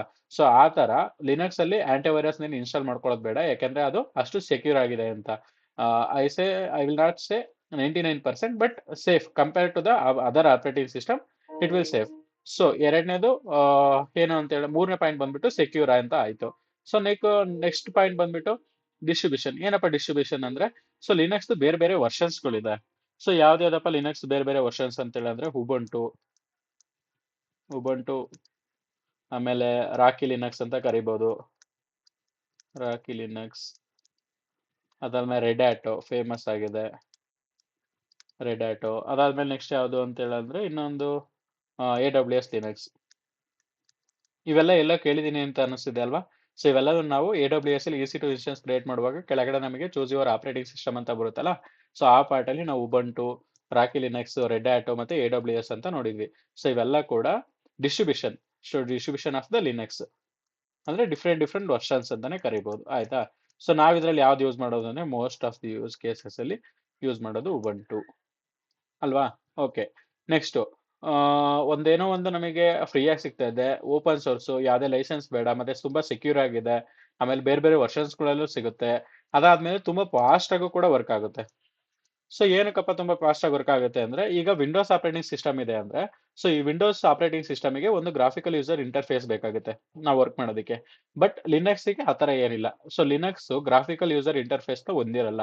ಸೊ ಅದರಿಂದ ಇದೇನಾಗುತ್ತೆ ಅಂದ್ರೆ ಲೈಟ್ ವೇಟ್ ಇನ್ ನೇಚರ್, ಓಕೆನಾ? ಸೊ ಲೈಟ್ ಆಗಿರೋದ್ರಿಂದ ಅಂದ್ರೆ ಈಗ ಗ್ರಾಫಿಕಲ್ ಯೂಸರ್ ಇಂಟರ್ಫೇಸ್ ಇತ್ತು ಅಂದ್ರೆ ತುಂಬಾ ಮೆಮೊರಿ ಎಲ್ಲ ಬೇಕಾಗುತ್ತೆ. ಸೊ ಲೈಕ್ ಹ್ಯಾಂಗ್ ಆಗ್ಬೋದು, ಇಲ್ಲ ಕ್ರಾಶ್ ಆಗ್ಬೋದು, ಈ ತರ ಎಲ್ಲ ಇಶ್ಯೂಸ್ ಬರುತ್ತೆ. ಬಟ್ ಇದು ಈ ಗ್ರಾಫಿಕಲ್ ಯೂಸರ್ ಇಂಟರ್ಫೇಸ್ ಇಲ್ಲ, ನಾವು ಬರೀ ಕಮಾಂಡ್ ಲೈನ್ ಮೂಲಕ ನಾವು ಆಪರೇಟಿಂಗ್ ಸಿಸ್ಟಮ್ ನ ಹ್ಯಾಂಡಲ್ ಮಾಡ್ತೀವಿ ಅಂದಾಗ ಇದು ತುಂಬಾ ಫಾಸ್ಟ್ ಆಗಿ ವರ್ಕ್ ಆಗುತ್ತೆ. ಸೊ ಯಾವ್ದಾದ್ರು ಒಂದು ಸೋರ್ಸಸ್ ನಿಮಗೆ ಏನಾದ್ರು ಒಂದು ಪರ್ಚೇಸ್ ಮಾಡ್ತಿದೀವಿ, ಏನಾದ್ರು ಒಂದು ನಾವು ಯೂಸ್ ಮಾಡ್ತಿದೀವಿ ಅಂದಾಗ ಅದು ನಿಮಗೆ ಫ್ರೀಯಾಗಿ ಸಿಗ್ತಿದೆ, ಓಪನ್ ಸೋರ್ಸ್, ಮತ್ತೆ ತುಂಬಾ ಸೆಕ್ಯೂರ್ ಆಗಿದೆ, ತುಂಬಾ ಬೇರೆ ಬೇರೆ ಡಿಸ್ಟ್ರಿಬ್ಯೂಷನ್ ಆಗಿದೆ, ಮತ್ತೆ ಫಾಸ್ಟ್ ಆಗಿದೆ ಅಂದ್ಮೇಲೆ ಇದಕ್ಕಿಂತ ಏನು ಬೇಕು? ಸೊ ಈ ಪಾಯಿಂಟ್ ಇಂದನೇ ಏನು ಲಿನಕ್ಸ್ ಫೇಮಸ್ ಆಗಿದೆ. ಸೊ ಲಿನಕ್ಸ್ ಈ ಪಾಯಿಂಟ್ಸ್ ಇಂದ ಫೇಮಸ್ ಆಗ್ಬಿಟ್ಟು ಎಲ್ಲಾ ಕಂಪ್ನಿಲು ಆಲ್ಮೋಸ್ಟ್ 99% ಆರ್ಗನೈಸೇಷನ್ ಎಲ್ಲ ಯೂಸ್ ಮಾಡೋದು ಯಾವುದು ಅಂದ್ರೆ Linux operating system. Okay, concept clear ಆಯ್ತಾ? ಸೊ ಏನಕ್ಕಪ್ಪ ಲಿನಕ್ಸ್ ಬೇಕಾಯ್ತು, ಲಿನಕ್ಸ್ ಏನಕ್ಕೆ ಬೇಕು ಅಂತೇಳಿ ಗೊತ್ತಾಯ್ತಲ್ವಾ? ಲಿನಕ್ಸ್ ಯಾಕೆ ಪಾಪ್ಯುಲರ್ ಆಗಿದೆ ಅಂತ ಗೊತ್ತಾಯ್ತಲ್ವಾ? ಮೊದಲನೇದು ಫ್ರೀಯಾಗಿ ಸಿಗ್ತಿದೆ, ಓಪನ್ ಸೋರ್ಸು, ಸೆಕ್ಯೂರಿಟಿ ವೈಸ್ ಬಂದ್ರೆ ಚೆನ್ನಾಗಿದೆ, ಮತ್ತೆ ಡಿಸ್ಟ್ರಿಬ್ಯೂಷನ್ ಬಂದ್ರೆ ತುಂಬಾ ವರ್ಷನ್ಸ್ಗಳಿದೆ, ಆಮೇಲೆ ಗ್ರಾಫಿಕಲ್ ಯೂಸರ್ ಇಂಟರ್ಫೇಸ್ ಇಲ್ಲ. ಸೊ ಅದರಿಂದ ಇದು ಫಾಸ್ಟ್ ಆಗಿ ವರ್ಕ್ ಆಗುತ್ತೆ. ಸೊ ಫಾಸ್ಟ್ ಆಗಿ ಯಾವ್ದಾರು ಒಂದ್ ಏನಾರು ಒಂದು ತಗೋತಿದೀವಿ ಅಂದ್ರೆ ಫಾಸ್ಟ್ ಆಗಿ ವರ್ಕ್ ಆಗ್ತಿದೆ, ಫ್ರೀಯಾಗಿ ಸಿಗ್ತಿದೆ, ಸೆಕ್ಯೂರಿಟಿ ಆಗಿದೆ ಅಂದ್ರೆ 3 ಪಾಯಿಂಟ್ ಸಾಕಲ್ವಾ ಅದನ್ನ ಯೂಸ್ ಮಾಡೋದಕ್ಕೆ ನಾವು? That's why we go for the Linux ಅಂತ ಹೇಳ್ಬೋದು. ಸೊ ನೆಕ್ಸ್ಟ್ ಬಂದ್ಬಿಟ್ಟು ಈಗ ನಾವು ಇದರಲ್ಲಿ OS ಆರ್ಕಿಟೆಕ್ಚರ್ನ ತಿಳ್ಕೊಬೇಕು. ಏನಪ್ಪಾ ಅಂದ್ರೆ OS ಆರ್ಕಿಟೆಕ್ಚರ್. ಸೊ ಈಗ ಆರ್ಕಿಟೆಕ್ಚರ್ ಅಂತ ಹೇಳಂದ್ರೆ ಈ ಆರ್ಕಿಟೆಕ್ಚರ್ ಅನ್ನೋ ಕಾನ್ಸೆಪ್ಟ್ ತುಂಬಾ ದೊಡ್ಡದು, ಆಯ್ತಾ? ಆಪರೇಟಿಂಗ್ ಸಿಸ್ಟಮ್ ಅಲ್ಲಿ ಇದನ್ನ ಕಂಪ್ಲೀಟ್ ಆಗಿ ಅರ್ಥ ಮಾಡ್ಕೊಳ್ಳೋದು 1 or 2 ಕ್ಲಾಸ್ ಅಲ್ಲಿ ತುಂಬಾ ಕಷ್ಟ ಆಗುತ್ತೆ. ಸೊ ಇದು ನಾವು ಮಾಡ್ಕೋತಾನೆ ಕುತ್ಕೊಂಡ್ರೆ, ಈಗ ಡೆವಲಪ್ಸ್ ಅಲ್ಲಿ ಯಾವ್ದಾರೋ ಒಂದು ನಾವು ಕಾನ್ಸೆಪ್ಟ್ ತಿಳ್ಕೊಂತಿದೀವಿ ಅಂದ್ರೆ ಅದನ್ನ ಫುಲ್ ಬರೀ ಅದ್ರ ಬಗ್ಗೆನೇ 2-3 ತಿಂಗಳು ಕಲಿಯೋದಕ್ಕಿಂತ ನಾವು ಸ್ವಲ್ಪ ಸ್ವಲ್ಪನೇ ತಿಳ್ಕೊಂಡಿದ್ಬಿಟ್ಟು ನೆಕ್ಸ್ಟ್ ಅಂದ್ರೆ ಸ್ವಲ್ಪ ಸ್ವಲ್ಪನೇ ಅಂದ್ರೆ ಜಾಸ್ತಿನೇ ತಿಳ್ಕೊಂಡಿರ್ತೀವಿ. ಲೈಕ್ ನಾವು ಇಂಟರ್ವ್ಯೂ ಪ್ರಿಪೇರ್ ಆಗ್ತಾ ಆಗ್ತಾ ನೆಕ್ಸ್ಟ್ ಒನ್ಸ್ ನಾವು ಕಾನ್ಸೆಪ್ಟ್ ಎಲ್ಲ ಕ್ಲಿಯರ್ ಆದ್ಮೇಲೆ ಓಕೆ ಆಪರೇಟಿಂಗ್ ಸಿಸ್ಟಮ್ ಈ ತರ ವರ್ಕ್ ಆಗುತ್ತೆ ಅಂತ ಹೇಳಿ ನೆಕ್ಸ್ಟ್ ಇಂಟರ್ವ್ಯೂ ಟೈಮ್ ಅಲ್ಲಿ ಬೇರೆ ಬೇರೆ ಕಾನ್ಸೆಪ್ಟ್ಗಳನ್ನ ತಿಳ್ಕೊಳಕ್ ಆಗುತ್ತೆ. ಸೊ ಅದೇ ತರನೇ ಈಗ ನಾವು OS ಆಪರೇಟಿಂಗ್ ಸಿಸ್ಟಮ್ದು ಆರ್ಕಿಟೆಕ್ಚರ್ ನ ಕಂಪ್ಲೀಟ್ ಆಗಿ ತಿಳ್ಕೊಳಕ್ ಹೋಗಲ್ಲ. ಲೈಕ್ ಓವರ್ ಯಾವ ತರ ವರ್ಕ್ ಆಗುತ್ತೆ ಅನ್ನೋದು ಒಂದು ತಿಳ್ಕೊಂಡ್ರೆ ಸಾಕಾಗುತ್ತೆ. ಯಾಕಂದ್ರೆ ನಾನು ಮೊದಲೇ ಹೇಳಿದಂಗೆ ತುಂಬಾ ಕಾಂಪ್ಲಿಕೇಟೆಡ್ ಟಾಪಿಕ್, 1 or 2 ಡೇಸ್ ಅಲ್ಲಿ ಅಥವಾ 1 or 2 ಕ್ಲಾಸಸ್ ಅಲ್ಲಿ ಇದನ್ನ ಕವರ್ ಮಾಡೋದು ಕಷ್ಟ ಆಗುತ್ತೆ. ಸೊ ನಾವ್ ಇದನ್ನ ಸಿಂಪಲ್ ಆಗಿ ಯಾವ ರೀತಿ ಅರ್ಥ ಮಾಡ್ಕೊಳ್ಳೋಣ ಅಂತ ನೋಡೋಣ. ಸೊ ಓಕೆ, ಮೊದಲೇದೇನು ಅಂತ ಹೇಳಿದ್ರೆ ಒಂದು ಆಪರೇಟಿಂಗ್ ಸಿಸ್ಟಮ್. ಸೊ ಸಪೋಸ್ ಇಲ್ಲೊಂದು ಆಪರೇಟಿಂಗ್ ಸಿಸ್ಟಮ್ ಇದೆ ಅನ್ಕೊಳ್ಳೋಣ. ಸೊ ಈ ಆಪರೇಟಿಂಗ್ ಸಿಸ್ಟಮ್ ಯಾವ ರೀತಿ ಇರುತ್ತೆ ಅಂದ್ರೆ ಓಕೆ ಫೈನ್. ಸೊ ಈ ತರ ಆಪರೇಟಿಂಗ್ ಸಿಸ್ಟಮ್ ಇದೆ. ಸೊ ಈ ಆಪರೇಟಿಂಗ್ ಸಿಸ್ಟಮ್ದು ಆರ್ಟ್ ಏನು ಅಂತ ಹೇಳಂದ್ರೆ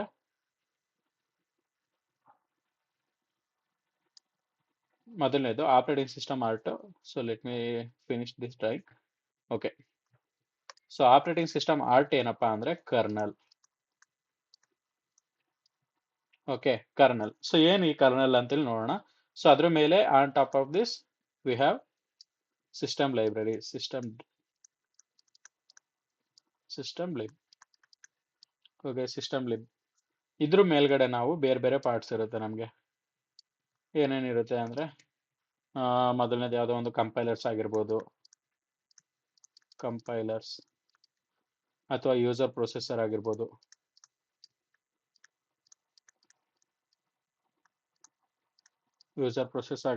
ಅಥವಾ ಸಿಸ್ಟಮ್ ರಿಲೇಟೆಡ್ ಸಾಫ್ಟ್ವೇರ್ ಆಗಿರ್ಬೋದು, system related software. Okay, so ಅದಾದ್ಮೇಲೆ ಇಲ್ಲಿ ಮೇಲ್ಗಡೆ ಯಾರು ಬರ್ತಾನೆ? ಯೂಸರ್ ಬರ್ತಾನೆ. ಯೂಸರ್. ಸೊ ಇದು ಒಂದು ಆ್ಯಪ್ ಅನ್ಕೊಳ್ಳೋಣ. ಓಕೆ. ಸೊ ಈಗ ಈ ಆರ್ಕಿಟೆಕ್ಚರ್ನ ಅರ್ಥ ಮಾಡ್ಕೊಳ್ಳೋಣ. ಸೊ ಯಾವ ರೀತಿ ಅಂತ ನೋಡೋಣ. ಸೊ ಮೊದಲನೇದು ನಾನು ಏನ್ ಹೇಳಿದೆ, ಈ ಕರ್ನಲ್ ಅನ್ನೋದು heart of the O S ಅಂತ ಕರೆದೆ. ಸೊ ಏನಕ್ಕಪ್ಪ heart of the O S ಅಂತ ಕರೆದೆ ಅಂದ್ರೆ, ಸೊ ಈ ಕರ್ನಲ್ ಏನಿದೆ ಇದು ಕಂಪ್ಲೀಟ್ ಓ ಎಸ್ ನ ಮ್ಯಾನೇಜ್ ಮಾಡುವಂತ ಒಂದು ಪಾರ್ಟ್. ಅಂದ್ರೆ ಕಂಪ್ಲೀಟ್ ಓ ಎಸ್ ವರ್ಕ್ ಆಗೋದು ಇದ್ರಲ್ಲೇನೆ. ಸೊ ಎಲ್ಲಾ ಟಾಸ್ಕ್ಗಳನ್ನ ಕೂಡ ಎಕ್ಸಿಕ್ಯೂಟ್ ಮಾಡೋದು ಕರ್ನಲ್ಲೇನೆ. ಸೊ ಕರ್ನಲ್ ಬರೀ ಇದೊಂದೇ ಮಾಡುತ್ತೆ. ಹಂಗಾರೆ ಕರ್ನಲ್ ಏನೇನೆಲ್ಲ ಮಾಡುತ್ತೆ? ಸೊ ಇದು art of this operating system ಅಂದ್ರೆ ಇದೇನಾದ್ರು ಸಮಥಿಂಗ್ ಡಿಫ್ರೆಂಟ್ ಆಗಿ ಏನಾದ್ರು ಕೆಲಸ ಮಾಡ್ಬೇಕಲ್ವಾ? ಅಂದ್ರೆ ಜಾಸ್ತಿ ಕೆಲಸ ಮಾಡ್ಬೇಕಲ್ವಾ? ಸೊ ಅದು ಯಾವ ರೀತಿ ಬೇರೆ ಕೆಲಸ ಮಾಡುತ್ತೆ ಅಂದ್ರೆ, ಅದರ್ ಟಾಸ್ಕ್ ಏನೇನ್ ಮಾಡುತ್ತೆ ಅಂದ್ರೆ, ನಾಟ್ ಓನ್ಲಿ ಫಾರ್ ಟಾಸ್ಕ್, ಬೇರೆ ಬೇರೆದೆಲ್ಲ ಏನೇನೆಲ್ಲ ಕೆಲಸ ಮಾಡುತ್ತೆ ಅನ್ನೋದು ನೋಡಿದ್ರೆ, ಮೊದಲನೇದು ಬಂದ್ಬಿಟ್ಟು ಆಪರೇಟಿಂಗ್ ಸಿಸ್ಟಮ್ ಏನ್ ಮಾಡುತ್ತೆ ಅಂತ. ಸೊ ಆಪರೇಟಿಂಗ್ ಸಿಸ್ಟಮ್ ಅಲ್ಲಿ ಕರ್ನಲ್ ಕೆಲಸ ಏನು ಅಂತ ಹೇಳಿದ್ರೆ, ಮೊದಲನೇ ಪಾಯಿಂಟ್ ಬಂದ್ಬಿಟ್ಟು ಡಿವೈಸ್ ಮ್ಯಾನೇಜ್ಮೆಂಟ್. ಡಿವೈಸ್ ಮ್ಯಾನೇಜ್ಮೆಂಟ್ ಮಾಡುತ್ತೆ. ಸೊ ಅದಾದ್ಮೇಲೆ ಮೆಮೊರಿ ಮ್ಯಾನೇಜ್ಮೆಂಟ್ ಮಾಡುತ್ತೆ. ಅದಾದ್ಮೇಲೆ ಪ್ರೋಸೆಸ್ ಮ್ಯಾನೇಜ್ಮೆಂಟ್ ಮಾಡುತ್ತೆ. ಪ್ರೋಸೆಸ್ ಮ್ಯಾನೇಜ್ಮೆಂಟ್ ಮಾಡಿದ್ಮೇಲೆ handling of the system call. Handling system calls. Okay, perfect. So ಈಗ ನಮಗೆ ಏನ್ ಗೊತ್ತಾಯ್ತು ಅಂದ್ರೆ, ಈಗ ನಾವು ಆಪರೇಟಿಂಗ್ ಸಿಸ್ಟಮ್ದು ಆರ್ಕಿಟೆಕ್ಚರ್ ತಿಳ್ಕೊತಾ ಇದೀವಿ. ಸೊ ಅದರಲ್ಲಿ ಮೊದಲನೇ ಪಾರ್ಟ್ ಯಾವ್ದು ಬರುತ್ತೆ ಅಂದ್ರೆ ಕರ್ನಲ್. ಸೊ ಈ ಕರ್ನಲ್ ಏನ್ ಮಾಡುತ್ತೆ ಅಂದ್ರೆ ಎಲ್ಲಾ ಟಾಸ್ಕ್ ಎಲ್ಲಾ ಕೆಲಸನೂ ಇದೇ ಮಾಡೋದು, ಕರ್ನಲ್ನೇ ಮೇನ್ ಆಗಿ ಮಾಡೋದು. ಸೊ ಈ ಕರ್ನಲ್ ಬೇರೆ ಬೇರೆ ಏನ್ ಕೆಲಸ ಮಾಡುತ್ತೆ ಅಂದ್ರೆ ಅದರ್ ಟಾಸ್ಕ್ ಏನೇನ್ ಮಾಡುತ್ತೆ ಅಂದ್ರೆ ಇಂಟರ್ವ್ಯೂ ಅಲ್ಲಿ ಕೇಳುವಂತ ಚಾನ್ಸಸ್ ಇರುತ್ತೆ. ಸೊ ಕರ್ನಲ್ ಏನೇನ್ ಬೇರೆ ಬೇರೆ ಜಾಬ್ಸ್ ಮಾಡುತ್ತೆ ಹೇಳಿ ಅಂತ ಹೇಳಿದ್ರೆ, ಸೊ ನೀವು ಡಿವೈಸ್ ಮ್ಯಾನೇಜ್ಮೆಂಟ್ ಮಾಡುತ್ತೆ, ಮೆಮೊರಿ ಮ್ಯಾನೇಜ್ಮೆಂಟ್ ಮಾಡುತ್ತೆ, ಪ್ರೋಸೆಸ್ ಮ್ಯಾನೇಜ್ಮೆಂಟ್ ಮಾಡುತ್ತೆ, ಮತ್ತೆ ಹ್ಯಾಂಡ್ಲಿಂಗ್ ಆಫ್ ದ ಸಿಸ್ಟಮ್ ಕಾಲ್. ಈ ಎಲ್ಲಾ ಕೆಲಸನೂ ಮಾಡೋದು ಯಾವ್ದು ಅಂದ್ರೆ ಕರ್ನಲ್. ಸೊ ಅದಕ್ಕೆ ನಾನು ಇದನ್ನ ಏನಂತ ಕರೆದೆ, heart of the operating system ಅಂತ ಕರೆದೆ. ಸೊ ಓಕೆ, ನೆಕ್ಸ್ಟ್ ಇದೇನಪ್ಪ, ಸಿಸ್ಟಮ್ ಲೈಬ್ರರೀಸ್ ಅಂತ ಬಂತು. ಸೊ ಈ ಸಿಸ್ಟಮ್ ಲೈಬ್ರರೀಸ್ ಏನು ಅಂತಿಲ್ಲ ಅಂದ್ರೆ, ಈ ಯೂಸರ್ ಇಂದ ಏನೋ ಒಂದು ರಿಕ್ವೆಸ್ಟ್ ಬಂತು ಅನ್ಕೊಳ್ಳಿ. ಸೊ ಲೈಕ್ ನಾವೇನೋ ಒಂದು ಫೈಲ್ ನ ಕ್ರಿಯೇಟ್ ಮಾಡಬೇಕು, ಇಲ್ಲ ಆಪ್ ನ ಏನೋ ಓಪನ್ ಮಾಡಬೇಕು ಅನ್ನೋದೊಂದು ಬಂತು. ಲೈಕ್ ಯೂಸರ್ ಇಂದ ಒಂದು ಆಪ್ ನ ಓಪನ್ ಮಾಡಬೇಕು ಅನ್ನೋ ರಿಕ್ವೆಸ್ಟ್ ಬಂತು. ಈ ರಿಕ್ವೆಸ್ಟ್ ಇಲ್ಲಿ ಬರುತ್ತೆ ಯೂಸರ್ ಪ್ರೊಸೆಸರ್ ಅಲ್ಲಿ. ಸೊ ಯೂಸರ್ ಪ್ರೊಸೆಸ್ ಬಂದ್ಮೇಲೆ ನೆಕ್ಸ್ಟ್ ಸಿಸ್ಟಮ್ ಲೈಬ್ರರಿ ಬರುತ್ತೆ. ಈ ಸಿಸ್ಟಮ್ ಲೈಬ್ರರಿ ಏನ್ ಮಾಡುತ್ತೆ ಅಂದ್ರೆ, ಇದನ್ನ ಸಿಸ್ಟಮ್ ಕಾಲ್ಸ್ ಆಗಿ ಕನ್ವರ್ಟ್ ಮಾಡುತ್ತೆ. ಸಿಸ್ಟಮ್ ಕಾಲ್ಸ್ ಆಗಿ ಕನ್ವರ್ಟ್ ಮಾಡುತ್ತೆ. ಸೊ ಈ ಸಿಸ್ಟಮ್ ಕಾಲ್ಸ್ ಆಗಿ ಕನ್ವರ್ಟ್ ಮಾಡಿದ್ದು ನೆಕ್ಸ್ಟ್ ಬಂದ್ಬಿಟ್ಟು ಕರ್ನಲ್ಗೆ ಬರುತ್ತೆ. ಸೊ ಕರ್ನಲ್ ಇದನ್ನ ಎಕ್ಸಿಕ್ಯೂಟ್ ಮಾಡಿಬಿಟ್ಟು ನಮಗೆ ರೆಸ್ಪಾನ್ಸ್ ನ ಕೊಡುತ್ತೆ. ಸೊ ಮತ್ತೆ ಅದೇ ತರನೇ ಬ್ಯಾಕ್ ಆಗಿ ಹೋಗುತ್ತೆ. ಸೊ ಯೂಸರ್ ರೆಸ್ಪಾನ್ಸ್ ನ ತಗೋತಾನೆ. ಆಯ್ತು. ಸೊ ಈಗ ಯೂಸರ್ ರೆಸ್ಪಾನ್ಸ್ ನ ತಗೊಂಡ. ಸೊ ಇದೇನಪ್ಪ ಸಿಸ್ಟಮ್ ರಿಲೇಟೆಡ್ ಸಾಫ್ಟ್ವೇರ್ ಅಂದ್ರೆ, ಬೇರೆ ಬೇರೆ ಸಿಸ್ಟಮ್ ರಿಲೇಟೆಡ್ ಸಾಫ್ಟ್ವೇರ್ಗಳು ಇರುತ್ತೆ. ಸೊ ನಾವೇನಾದ್ರು ಒಂದು ಪೈಥಾನ್ ಪ್ರೋಗ್ರಾಮ್ ನ ಎಕ್ಸಿಕ್ಯೂಟ್ ಮಾಡೋದಕ್ಕೆ ಯೂಸರ್ ರಿಕ್ವೆಸ್ಟ್ ಕಳಿಸ್ತಾ ಅಂದ್ರೆ, ಸೊ ಲೈಕ್ ನಾನು ಒಂದು ಪೈಥಾನ್ ಕೋಡ್ ನ ಬರ್ದಿದ್ದೀನಿ, ಅದು ಎಕ್ಸಿಕ್ಯೂಟ್ ಮಾಡಬೇಕು ಅಂದ್ರೆ, ಸೊ ಲೈಕ್ ಪೈಥಾನಿಗೆ ಹೋಗ್ತೀನಿ. ಸೊ ಪೈಥಾನ್ ಅಲ್ಲಿ ಅದನ್ನ ಕೋಡ್ ನ ಜುಪಿಟರ್ ನೋಟ್ಬುಕ್ ಅಲ್ಲಿ ಏನೋ ಒಂದು ರನ್ ಮಾಡ್ತೀನಿ ಅಂದ್ರೆ, ನೆಕ್ಸ್ಟ್ ಅದು ಕಂಪೈಲರ್ಸ್ ಅಲ್ಲಿ ಬರುತ್ತೆ. ಕಂಪೈಲರ್ಸ್ ಇಂದ ಕಂಪೈಲ್ ಆಗ್ಬಿಟ್ಟು ಸಿಸ್ಟಮ್ ಲೈವ್ ಬರುತ್ತೆ. ಅದು system library system calls convert ಮಾಡಿ ಕರ್ನಲ್ ಮೂಲಕ ಎಕ್ಸಿಕ್ಯೂಟ್ ಆಗಿ ನಿಮ್ಮ ರೆಸ್ಪಾನ್ಸ್ ಬ್ಯಾಕ್ ಬರುತ್ತೆ. ಸೊ ಇದು ಆರ್ಕಿಟೆಕ್ಚರ್. ಸೊ ನಾನು ಹೇಳಿದ್ದೀನಿ ಫಸ್ಟ್ ಏನೋ, ಇದು ಕಂಪ್ಲೀಟ್ ಆಗಿ ನಾವು ಆರ್ಕಿಟೆಕ್ಚರ್ ನ ಸ್ಟಡಿ ಮಾಡೋದು ತುಂಬಾ ಕಾಂಪ್ಲಿಕೇಟೆಡ್ ಆಗುತ್ತೆ. So as a develops engineer ನೀವು ಇದೊಂದು ಕಾನ್ಸೆಪ್ಟ್ ತಿಳ್ಕೊಂಡಿದ್ರೆ ಸಾಕಾಗುತ್ತೆ ಯಾವ ರೀತಿ ಮಾಡುತ್ತೆ ಅಂತ. ಸೊ ಅದರ್ ಟಾಸ್ಕ್ ಕರ್ನಲ್ ಯಾವ್ದು ಅಂತ ಹೇಳಿದ್ರೆ, ಮೊದಲನೇ ಡಿವೈಸ್ ಮ್ಯಾನೇಜ್ಮೆಂಟ್, ಮೆಮೊರಿ ಮ್ಯಾನೇಜ್ಮೆಂಟ್, ಮತ್ತೆ process management, handling the system calls. Okay, ಇಷ್ಟು ಪರ್ಫೆಕ್ಟ್ ಆಯ್ತಾ? ಸೊ ಈಗ ನೋಡೋಣ, ನಾವೇನ್ ತಿಳ್ಕೊಂಡು ಈಗ ಆಪರೇಟಿಂಗ್ ಸಿಸ್ಟಮ್ದು ಆಪರೇಟಿಂಗ್ ಸಿಸ್ಟಮ್ ಬಗ್ಗೆ ತಿಳ್ಕೊಂಡ್ವಿ ಕಂಪ್ಲೀಟ್ ಆಗಿ. ಸೊ ಆಪರೇಟಿಂಗ್ ಸಿಸ್ಟಮ್ ಹೆಂಗ್ ಅಂದ್ರೆ ಏನು, ಅದ್ ಹೇಗ್ ವರ್ಕ್ ಆಗುತ್ತೆ, ಸೊ ಇದೆಲ್ಲ ತಿಳ್ಕೊಂಡ್ವಿ. ವೈ ಲಿನಕ್ಸ್ ಇಸ್ ಪಾಪ್ಯುಲರ್, ಆಮೇಲೆ ಆಪರೇಟಿಂಗ್ ಸಿಸ್ಟಮ್ದು ಆರ್ಕಿಟೆಕ್ಚರ್ ತಿಳ್ಕೊಂಡ್ವಿ. ಸೊ ನೆಕ್ಸ್ಟ್ ನಮಗೆ ಈಗ ಏನಿದೆ ಅಂದ್ರೆ basics of the shell scripting. So ಈ ಶೆಲ್ ಸ್ಕ್ರಿಪ್ಟಿಂಗ್ ಅಂದ್ರೆ ಏನು ಅನ್ನೋದು ಈಗ ಪಾಯಿಂಟ್ ಇದೆ ಅಲ್ವಾ? ಓಕೆ, ಸೊ ಈ ಶೆಲ್ ಸ್ಕ್ರಿಪ್ಟಿಂಗ್ ಏನು ಅಂತ ತಿಳ್ಕೊಳ್ಳೋಣ ಈಗ. ಸೊ ಈಗ ಶೆಲ್ ಸ್ಕ್ರಿಪ್ಟಿಂಗ್ ಅಂದ್ರೆ ಏನು? ಈಗ ನಾರ್ಮಲ್ ಆಗಿ ನಿಮ್ಮ ಹತ್ರ ಒಂದು ಲ್ಯಾಪ್ಟಾಪ್ ಇದೆ. ಸೊ ನೀವು ಲ್ಯಾಪ್ಟಾಪ್ ಇದೆ ಅಲ್ವಾ? ಸೊ ಈ ಲ್ಯಾಪ್ಟಾಪ್ ಅಲ್ಲಿ ಏನು, ನೀವು ಒಂದು ಫೈಲ್ ಕ್ರಿಯೇಟ್ ಮಾಡಿ ಅಂದ್ರೆ ಯಾವ ರೀತಿ ಫೈಲ್ ಕ್ರಿಯೇಟ್ ಮಾಡ್ತೀರಾ? ಓಕೆ, ಫೈಲ್ ಮ್ಯಾನೇಜರ್ಗೆ ಹೋಗ್ತೀರಾ. ಸೊ ಇಲ್ಲೇನೋ ಒಂದು ನೀವು ಅಂತ ಕ್ರಿಯೇಟ್ ಮಾಡ್ತೀರಾ, ಫೋಲ್ಡರ್ ಕ್ರಿಯೇಟ್ ಮಾಡ್ತೀರಾ. ಇಲ್ಲಿ ಹೋಗ್ಬಿಟ್ಟು ಡೆವಾಪ್ಸ್ ಕನ್ನಡ ಅಂತ, ಡೆವಾಪ್ಸ್ ಕನ್ನಡ ಅಂತ ಒಂದು ಫೋಲ್ಡರ್ ಕ್ರಿಯೇಟ್ ಮಾಡಿದ್ರಿ. ಓಕೆ, ಇದು ಈಸಿ ಅಲ್ವಾ? ಯಾಕೆಂದ್ರೆ ನಮಗೆ ಒಂದು ಗ್ರಾಫಿಕಲ್ ಯೂಸರ್ ಇಂಟರ್ಫೇಸ್ ಇದೆ. ಇದು ಗ್ರಾಫಿಕಲ್ ಯೂಸರ್ ಇಂಟರ್ಫೇಸ್ ಅಲ್ವಾ? ಸೊ ಇದ್ರಲ್ಲಿ ಹೋಗ್ಬಿಟ್ಟು ಡೆವಾಪ್ಸ್ ಕನ್ನಡ ಅಂತೇಳಿ ಒಂದು ಒಂದು ಏನೋ ಒಂದು ಫೋಲ್ಡರ್ ನ ಕ್ರಿಯೇಟ್ ಮಾಡಿದ್ರಿ. ಸೊ ಇದ್ರೊಳಗಡೆ ನೀವು ಬೇರೆ ಬೇರೆ ಮತ್ತೆ ಫೈಲ್ಸ್ ಗಳನ್ನ ಕ್ರಿಯೇಟ್ ಮಾಡೋದು ಇದೆಲ್ಲ ನಿಮಗೆ ಈಸಿ ಅಲ್ವಾ? ಸೊ ಆದ್ರೆ ಲಿನಕ್ಸ್ ಅಲ್ಲಿ ಏನಾಗುತ್ತೆ ಅಂತ ಹೇಳಂದ್ರೆ, so Linux operating system fast ಅಂತ ಹೇಳ್ದೆ ಯಾವಾಗ್ಲೇ. ಏನಕ್ಕೆ ಅಂದ್ರೆ ಇದರಲ್ಲಿ ಗ್ರಾಫಿಕಲ್ ಯೂಸರ್ ಇಂಟರ್ಫೇಸ್ ಇಲ್ಲ ಅಲ್ವಾ? ಸೊ ಗ್ರಾಫಿಕಲ್ ಯೂಸರ್ ಇಂಟರ್ಫೇಸ್ ಇಲ್ಲ ಅಂದಾಗ ಇದರಲ್ಲಿ ಯಾವ ರೀತಿ ನಾವು ಫೈಲ್ ನ ಕ್ರಿಯೇಟ್ ಮಾಡಬೇಕು ಅಲ್ವಾ? ಅದೇ ಈಗ ನಾವು ಅವಾಗಲೇ ಹೇಳಿದ್ವಿ, ಗ್ರಾಫಿಕಲ್ ಯೂಸರ್ ಇಂಟರ್ಫೇಸ್ ಇಲ್ಲ, ಅದಕ್ಕೆ ಇದು ಲೈಟ್ ವೇಟ್ ಆಗಿದೆ ಮತ್ತೆ ಫಾಸ್ಟ್ ಆಗಿ ವರ್ಕ್ ಆಗುತ್ತೆ ಕಂಪೇರ್ ಟು ವಿಂಡೋಸ್ ಅಂತ ಹೇಳಿ ಹೇಳಿದ್ವಿ ಲಿನಕ್ಸ್. ಸೊ ಲಿನಕ್ಸ್ ಅಲ್ಲಿ ಮೋಸ್ಟ್ ಇಂಪಾರ್ಟೆಂಟ್ ಕಾನ್ಸೆಪ್ಟ್ ಯಾವುದು ಅಂದ್ರೆ ಶೆಲ್ ಶೆಲ್ ಸ್ಕ್ರಿಪ್ಟಿಂಗ್. ಸೊ ಈ ಶೆಲ್ ಸ್ಕ್ರಿಪ್ಟಿಂಗ್ ಏನಕ್ಕೆ ಅಂದ್ರೆ ನಾನು ಈಗ ಹೇಳಿದ್ನಲ್ಲ, ಸೊ ಈಗ ಫೈಲ್ ಕ್ರಿಯೇಟ್ ಮಾಡೋ ತೋರಿಸ್ತೆ ಯಾವ ರೀತಿ ಹೋಗಿ ಫೈಲ್ ಕ್ರಿಯೇಟ್ ಮಾಡ್ತೀವಿ ಅಂತ. ಸೊ ಆದ್ರೆ ಲಿನಕ್ಸ್ ಅಲ್ಲಿ ಆತರ ಫೈಲ್ ಕ್ರಿಯೇಟ್ ಮಾಡೋಕ್ಕಾಗುತ್ತಾ? ಇಲ್ಲ. ಯಾಕೆಂದ್ರೆ ನಮ್ಮ ಹತ್ರ ಗ್ರಾಫಿಕಲ್ ಯೂಸರ್ ಇಂಟರ್ಫೇಸ್ ಅನ್ನೋದು ಇಲ್ಲ. ಯಾಕೆ ಅಂದ್ರೆ ನಾವು ತಗೊಂಡಿರೋದು ವರ್ಚುವಲ್ ಮಷಿನ್ಸ್ ವಿಎಮ್ಸ್. ಸೊ ಈ ವಿಎಮ್ಸ್ ಅಲ್ಲಿ ನಮಗೆ ಗ್ರಾಫಿಕಲ್ ಯೂಸರ್ ಇಂಟರ್ಫೇಸ್ ಇರಲ್ಲ. ಸೊ ಓಕೆ, ಈಗ ಗ್ರಾಫಿಕಲ್ ಯೂಸರ್ ಇಂಟರ್ಫೇಸ್ ಇಲ್ಲದೆ ಯಾವ ರೀತಿ ಫೈಲ್ ಕ್ರಿಯೇಟ್ ಮಾಡೋದು? ಅದಕ್ಕೆ ನಾವ್ ಏನ್ ಮಾಡ್ತೀವಿ ಅಂದ್ರೆ ಕಮಾಂಡ್ ಲೈನ್ ನ ಯೂಸ್ ಮಾಡ್ತೀವಿ. Command line. So instead of graphical user interface ನಾವು ಕಮಾಂಡ್ ಲೈನ್ ನ ಯೂಸ್ ಮಾಡ್ತೀವಿ. ಸೊ ಏನಪ್ಪಾ ಈ ಕಮಾಂಡ್ ಲೈನ್ ಅಂತೇಳಿ ಅಂದ್ರೆ ಇದ್ರ ಬಗ್ಗೆನೇ ತಿಳ್ಕೊಡೋದು. ಸೊ ಈ ಕಮಾಂಡ್ ಲೈನ್ ಅಲ್ಲಿ ಎಕ್ಸಿಕ್ಯೂಟ್ ಮಾಡೋ ಕಮಾಂಡ್ಸ್ ಗಳಿಗೆ ನಾವು ಶೆಲ್ ಕಮಾಂಡ್ಸ್ ಅಂತ ಕರಿತೀವಿ. ಓಕೆ, ಕಾನ್ಸೆಪ್ಟ್ ಕ್ಲಿಯರ್ ಆಯ್ತಾ? ಈಗ ಶೆಲ್ ಕಮಾಂಡ್ಸ್ ಅಂತ ಗೊತ್ತಾಯ್ತು. ಏನು ಅಂದ್ರೆ ನಾರ್ಮಲ್ ಆಗಿ ಫೈಲ್ ಕ್ರಿಯೇಟ್ ಮಾಡಬೇಕು ಅಂದ್ರೆ ವಿಂಡೋಸ್ ಅಲ್ಲಿ, ಈಗ ನಂದು ವಿಂಡೋಸ್ ಎಸ್ ಎಸ್ ಬಿ ಹೋಗ್ಬೇಕಾಗಿರೋದು ನಾನು ವಿಂಡೋಸ್. ಸೊ ವಿಂಡೋಸ್ ಅಲ್ಲಿ ಹೋಗ್ಬಿಟ್ಟು ನಾನು ಆರಾಮಾಗಿ ಈ ತರ ಹೋಗಿ ಒಂದು ಫೋಲ್ಡರ್ ನ ಕ್ರಿಯೇಟ್ ಮಾಡಿದೆ, ಫೋಲ್ಡರ್ ಒಳಗೆ ಬೇಕಾದ್ರೆ ಫೈಲ್ ನ ಬೇಕಾದ್ರೆ ಕ್ರಿಯೇಟ್ ಮಾಡ್ತೀನಿ. ಯಾಕಂದ್ರೆ ನನಗೆ ಗ್ರಾಫಿಕಲ್ ಯೂಸರ್ ಇಂಟರ್ಫೇಸ್ ಇದೆ ವಿಂಡೋಸ್ ಅಲ್ಲಿ. But in Linux operating system we don't have the graphical user interface. That's why we need ಏನಂತ ಹೇಳಿದ್ರೆ command line interface. So command line ಅಲ್ಲಿ ಹೋಗ್ಬಿಟ್ಟು ಕಮಾಂಡ್ ನ ಟೈಪ್ ಮಾಡ್ತೀವಿ. ಸೊ ಆ ಕಮಾಂಡ್ ನ ಟೈಪ್ ಮಾಡೋದ್ರ ಮೂಲಕ ನಾವು ಫೈಲ್ ನ ಕ್ರಿಯೇಟ್ ಮಾಡೋದು ಅಥವಾ ಕಂಪ್ಲೀಟ್ ಗ್ರಾಫಿಕಲ್ ಯೂಸರ್ ಇಂಟರ್ಫೇಸ್ ಇಲ್ದೇನೆ ವರ್ಕ್ ಮಾಡೋದು. ಅದನ್ನೇ operating system, Linux operating system ನ ಬ್ಯೂಟಿ ಅದು. ಸೊ ಈಗ ನಾವು ಇವತ್ತಿಂದ ಅದ್ರ ಬಗ್ಗೆ ತಿಳ್ಕೊತೀವಿ, ಲೈಕ್ ಶೆಲ್ ಸ್ಕ್ರಿಪ್ಟಿಂಗ್ ಯಾವ ರೀತಿ ವರ್ಕ್ ಆಗುತ್ತೆ ಲಿನಕ್ಸ್ ಅಲ್ಲಿ. ಸೊ ಲಿನಕ್ಸ್ ಒಳಗಡೆ ಯಾವ ರೀತಿ ನಾವು ಫೈಲ್ ನ ಕ್ರಿಯೇಟ್ ಮಾಡೋದು ಅಥವಾ ಪರ್ಮಿಷನ್ ನ ಕೊಡೋದು ಅಥವಾ ಅದ ಫೈಲ್ ನ ಡಿಲೀಟ್ ಮಾಡೋದು, ಇಲ್ಲ ಫೈಲ್ ಒಳಗಡೆ ಏನಾದ್ರು ಕಂಟೆಂಟ್ ಬರೆಯೋದು, ಫೋಲ್ಡರ್ ನ ಕ್ರಿಯೇಟ್ ಮಾಡೋದು, ಈ ರೀತಿ. ಸೊ ಈಗ ಈಗ ನಮ್ಮ ಲ್ಯಾಪ್ಟಾಪ್ ಅಲ್ಲಿ ನಮ್ದು ಎಷ್ಟು ಸ್ಟೋರೇಜ್ ಇದೆ ಅಂತ ಹೇಳಂದ್ರೆ, ಸೊ ನಾನು ಈಸಿಯಾಗಿ ಹೋಗ್ಬಿಟ್ಟು ಸೆಟ್ಟಿಂಗ್ಸ್ ಅಲ್ಲಿ ಹೋಗ್ಬಿಟ್ಟು ಸಿಸ್ಟಮ್ ಮ್ಯಾನೇಜ್ಮೆಂಟ್ ಅಂತ ಹೇಳಿರುತ್ತೆ, ಅಲ್ಲಿ ಹೋಗ್ಬಿಟ್ಟು ನೋಡ್ತೀನಿ. ಸೊ ಏನೇನೆಲ್ಲ ಎಷ್ಟು ರ್ಯಾಮ್ ಯೂಸ್ ಮಾಡಿದ್ದೀನಿ, ಎಷ್ಟು ಸ್ಟೋರೇಜ್ ಯೂಸ್ ಮಾಡಿದ್ದೀನಿ ಅಂತೆಲ್ಲ ಗೊತ್ತಾಗ್ಬಿಡುತ್ತೆ.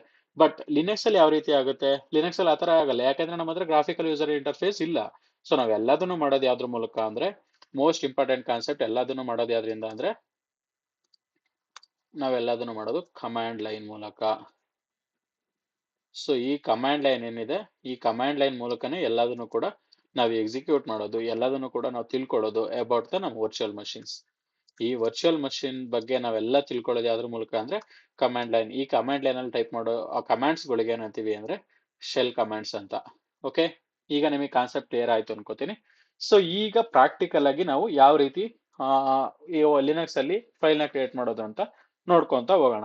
ಓಕೆ, ಫಸ್ಟ್ ಈಗ ನಾವೇನು ಅಂದ್ರೆ ಒಂದು EC2 ಇನ್ಸ್ಟೆನ್ಸ್ ನ ಕ್ರಿಯೇಟ್ ಮಾಡೋಣ. ಸೊ EC2 ಇನ್ಸ್ಟೆನ್ಸ್ ಅಂದ್ರೆ ಯಾರ್ಯಾರೆಲ್ಲ ನಮ್ಮ ವಿಡಿಯೋ ಹಿಂದೆಯಿಂದ ನೋಡ್ಕೊಂಡ್ ಬಂದಿದ್ರ ಅಂದ್ರೆ ಫಸ್ಟ್ ಇಂದ ಡೇ 1 ಇಂದ ನೋಡ್ತಾ ಇದ್ದೀರಾ ಅವ್ರಿಗೆ ಅರ್ಥ ಆಗುತ್ತೆ. ಸೊ ಯಾರಾದ್ರೂ ಕೂಡ ಈ ವಿಡಿಯೋನ ಇಲ್ಲಿ ನೋಡ್ತಿದ್ರೆ ದಯವಿಟ್ಟು ಹಿಂದೆ ಹೋಗ್ಬಿಟ್ಟು ಆ ಪ್ಲೇ ಲಿಸ್ಟ್ ನ ನೋಡ್ಕೊ ಬನ್ನಿ, ಡೆವೋಪ್ಸ್ 0 to ಹೀರೋ ಪ್ಲೇ ಲಿಸ್ಟ್ ನ. ಸೊ ದಟ್ ನಿಮಗೆ ಈ ಕಾನ್ಸೆಪ್ಟ್ ಇಲ್ಲಿಂದನ ಅರ್ಥ ಆಗುತ್ತೆ.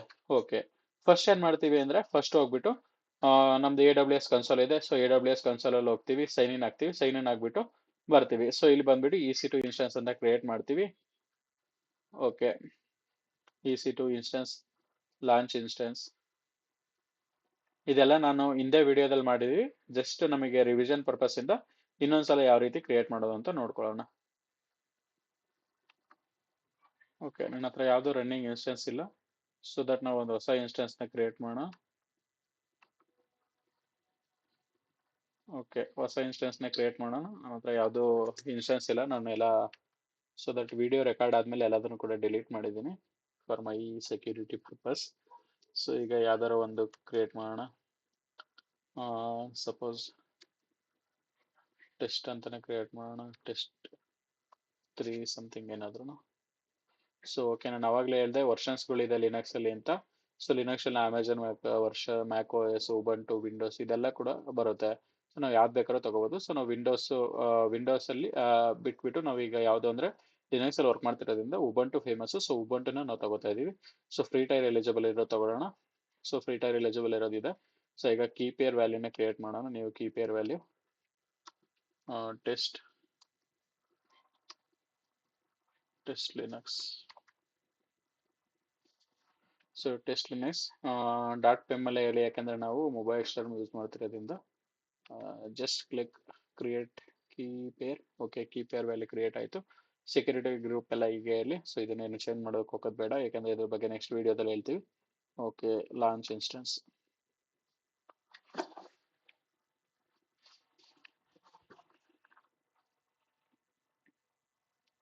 ಸೊ ಓಕೆ, ನಮ್ಮ ಇನ್ಸ್ಟೆನ್ಸ್ ಕ್ರಿಯೇಟ್ ಆಗಿದೆ. Click on this.